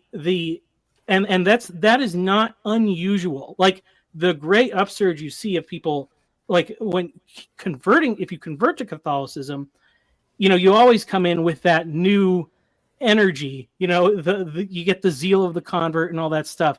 But the great mechanism that was supposed to transfer these beliefs down culturally from generation to generation just got so watered down.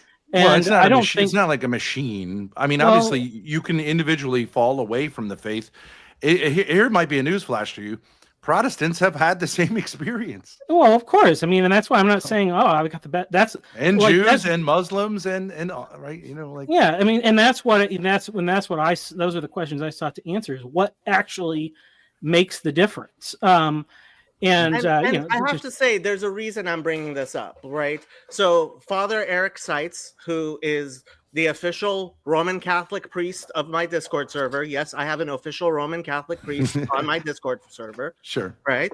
And he has a YouTube channel that I support. And I helped him launch that YouTube channel. There are a lot of Catholics who are very involved in our community. And I would love for there to be more Catholics who are I love that too. In the community that we have. There's a reason I brought this up. Because if we are going to, in the spirit of brotherhood, to talk about all the problems, etc., that we see in the world that we see, to do relevance realization, to see where Satan is, in fact, oppressing us, right? Yeah, I love that. And I will join with whoever is trying to fight that spiritual battle against Satan. Yeah. My concern is, when, and this happens a lot, scapegoating of the Jews takes front and center, right? And the faults of the Jews, and that's exactly precisely, I mean, I was the parts where you guys started talking about Hasbara. The fact that you know the word Hasbara should tell you how much of a failure Israeli propaganda has been. And I agree. So there's a very easy reason for that. There are 15 million Jews in the world. There are 2 billion Christians in the world. There are 1.5 billion Muslims in the world. And the Chinese government doesn't like Israel very much. So if you imagine that the propaganda is coming from the Jews, I have to say, I think you're being a little naive. Who is the David and who is the Goliath here? Yes, the Jews have always been the David, exactly like the Bible says. You are the least of nations. We believe until we believe on the last thing Judaism is supremacist. So when you started talking about Israel being uniquely supremacist, I mean, if I am going to be nice, I will say you are caught up in a particular echo chamber where these types of thoughts have not been challenged. But yeah, no, that's not the type of thing that I like, even on my non-Zionist channel, being affirmed in any way, because let's face the facts here. Israel is actually weak. And my problem with the Zionists is that somebody like Chazi, as much as I love him, has a very hard time actually accepting the fact that Israel is nothing but a cat's paw for the West in the Middle East. That Israeli children are dying for the Council for Foreign Relations. It's not the other way around, right? When Tucker Carlson says the dumbest thing in the world that everyone should laugh at, which is that Israel got us into the Iraq war, right? Anybody who doesn't know that Israel lobbied against going to the Iraq war, right? So these types of things, yeah, you know what Bibi Netanyahu is, as far as I am concerned, he is a yes man to Donald Trump and Keir Starmer and Macron. I think you could say I think Zionism is a product of European thought, not of Jewish thought. Depends what you mean by Zionism. So what Yoav? I agree. So you said when you said there was no Zionist before, I think you said 1924, right? No. Old Yeshuv, for the late 19th century. Yeah, that's actually not true. So the fact is that there has been a Jewish presence in the land of Israel since even in after 120. Yeah, but that's not Zionism. That's to you. That's not Zionism, and I would agree with you. I don't like applying that. The fact is Zionism is changing, and Yoav is right. Part of the reason Zionism is changing is because so many people were killed. Now, I don't want to really get into why I believe that happened, because that's incredibly painful and it won't go well for the Zionists. Yeah, agreed. But the fact is that just as people's views of different political movements change over the years, Zionism has started taking on more and more of a Jewish character, which is why the religious Jewish parties in Israel, Aguda, what's the other one? Degel HaTorah and Shas, right? Shas recently actually started calling itself a Zionist, not because it agrees, God forbid, with a Zionist with secular Zionism, but because Zionism has been changing. And so that's what Chezi finds very comforting, because he comes from the religious Zionist camp, which has said, hey, we were here before Herzl. And while I would prefer that we just stop using the word Zionist and accept the fact that Israel is a colony of the United States and simply call it a protectorate of the United States, because that's what it is. I don't believe that Israel has much more of of influence on the United States than Puerto Rico does. In fact, I believe it has less. And I believe its legal status is similar to that of Puerto Rico. The difference is that, yes, Israel claims to be a Jewish state, just like the United Kingdom claims to be a Christian state. No. Does the United Kingdom claim to be a Christian state? Not in the sense that Israel claims to be a Jewish state. Precisely in the same state. In fact, no. Israel. See, this is your ignorance showing. Well, I mean, do we have a conversation, or you just get a lecture and tell me you know everything about everything? No. I'm sorry. I thought I was educating you here. You have but said, one thing about not wanting to appear to be a supremacist is having a conversation. It has with nothing to do. No, okay. It has nothing to do with. And yes, he isn't backstage because I am speaking and it's my channel. If you're here because you want to be educated, I will educate you. I have things to do and places to be, right? I am not here to allow you to be ignorant. If you have questions, that's fine. For questions, I have answers. For answers, I don't have answers. And I'm not going to sit here and discuss with someone who believes that Israel is somehow a different type of religious state than the British, because that's just plain ignorant. Not beating the stereotypes. Yeah, I mean, you're coming across as... I was going to end it in 10 minutes ago, too, so just see... Go away, Grace. I just want to add to people, this is how Jacob rolls. It's not something personal against you. This is the character that Jacob is. Yeah, okay, fine. And you have to love him for what he is. Yeah, it's no problem. But I'm just saying, like, I'm happy to, if you want to frame it as asking questions, but I would just say that England does not give, like, it would be really not so much England is Christian as England is for the English, right? Isn't that how it works? Well, the English people, whether or not they're Christian, but they don't actually enshrine that in law. See, this is the funny thing about the law of return. The funny thing about the law of return is that why do you think the British have ended up with so many Muslims from the colonies back in England? Because the fact is, the Israeli state very much designed itself after the English model.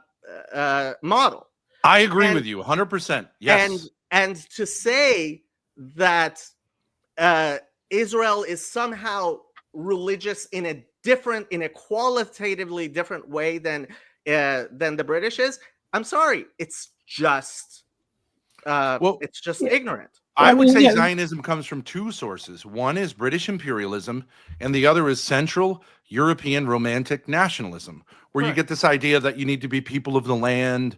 You know, you need to get away from the intellectual. You know, like I would go further. It's blood and there are blood and soil, of right? Blood Exactly. and soil in Okay, it. There are aspects of Marxism in it. It definitely is a thoroughly Western European idea.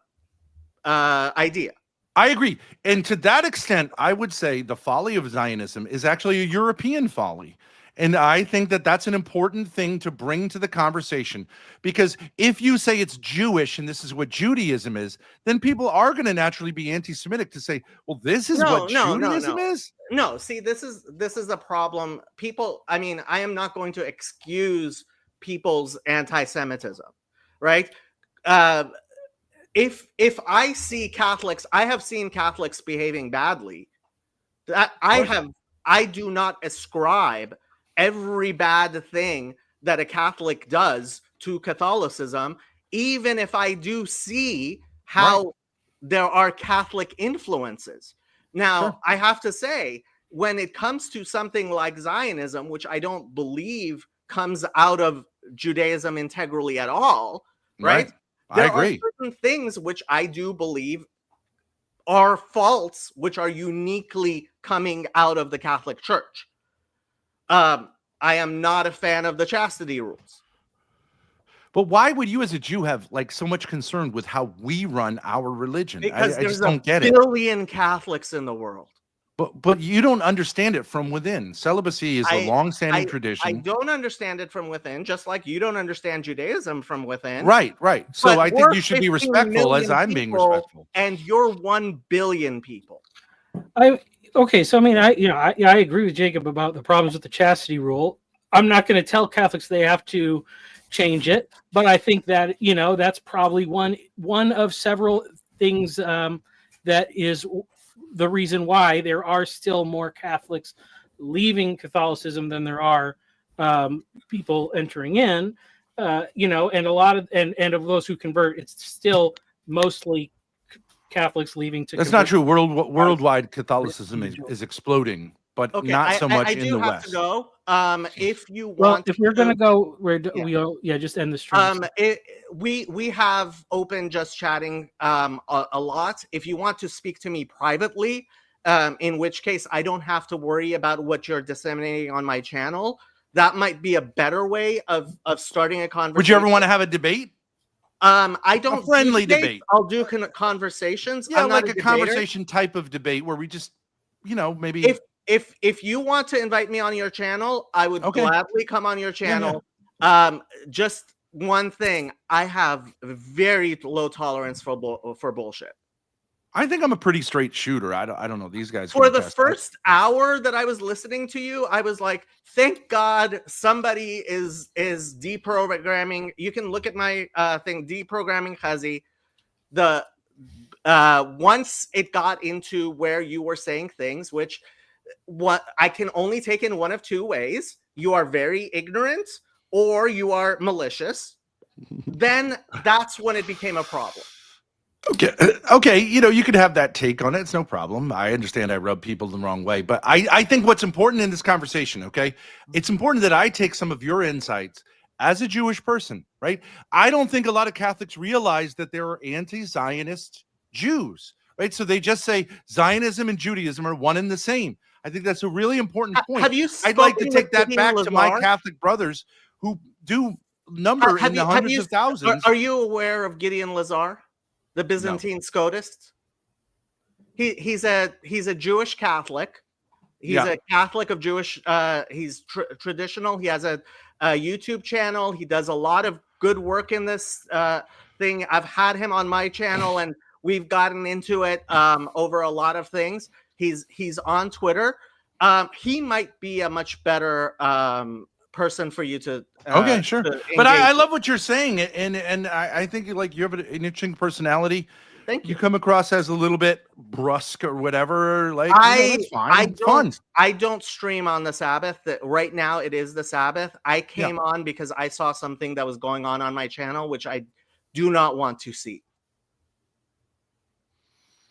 Well, I mean, sometimes you don't like conversations, but sometimes they're good. No. I love conversations. I love conversations. That wasn't what I saw. What I saw was somebody who appears to have an agenda.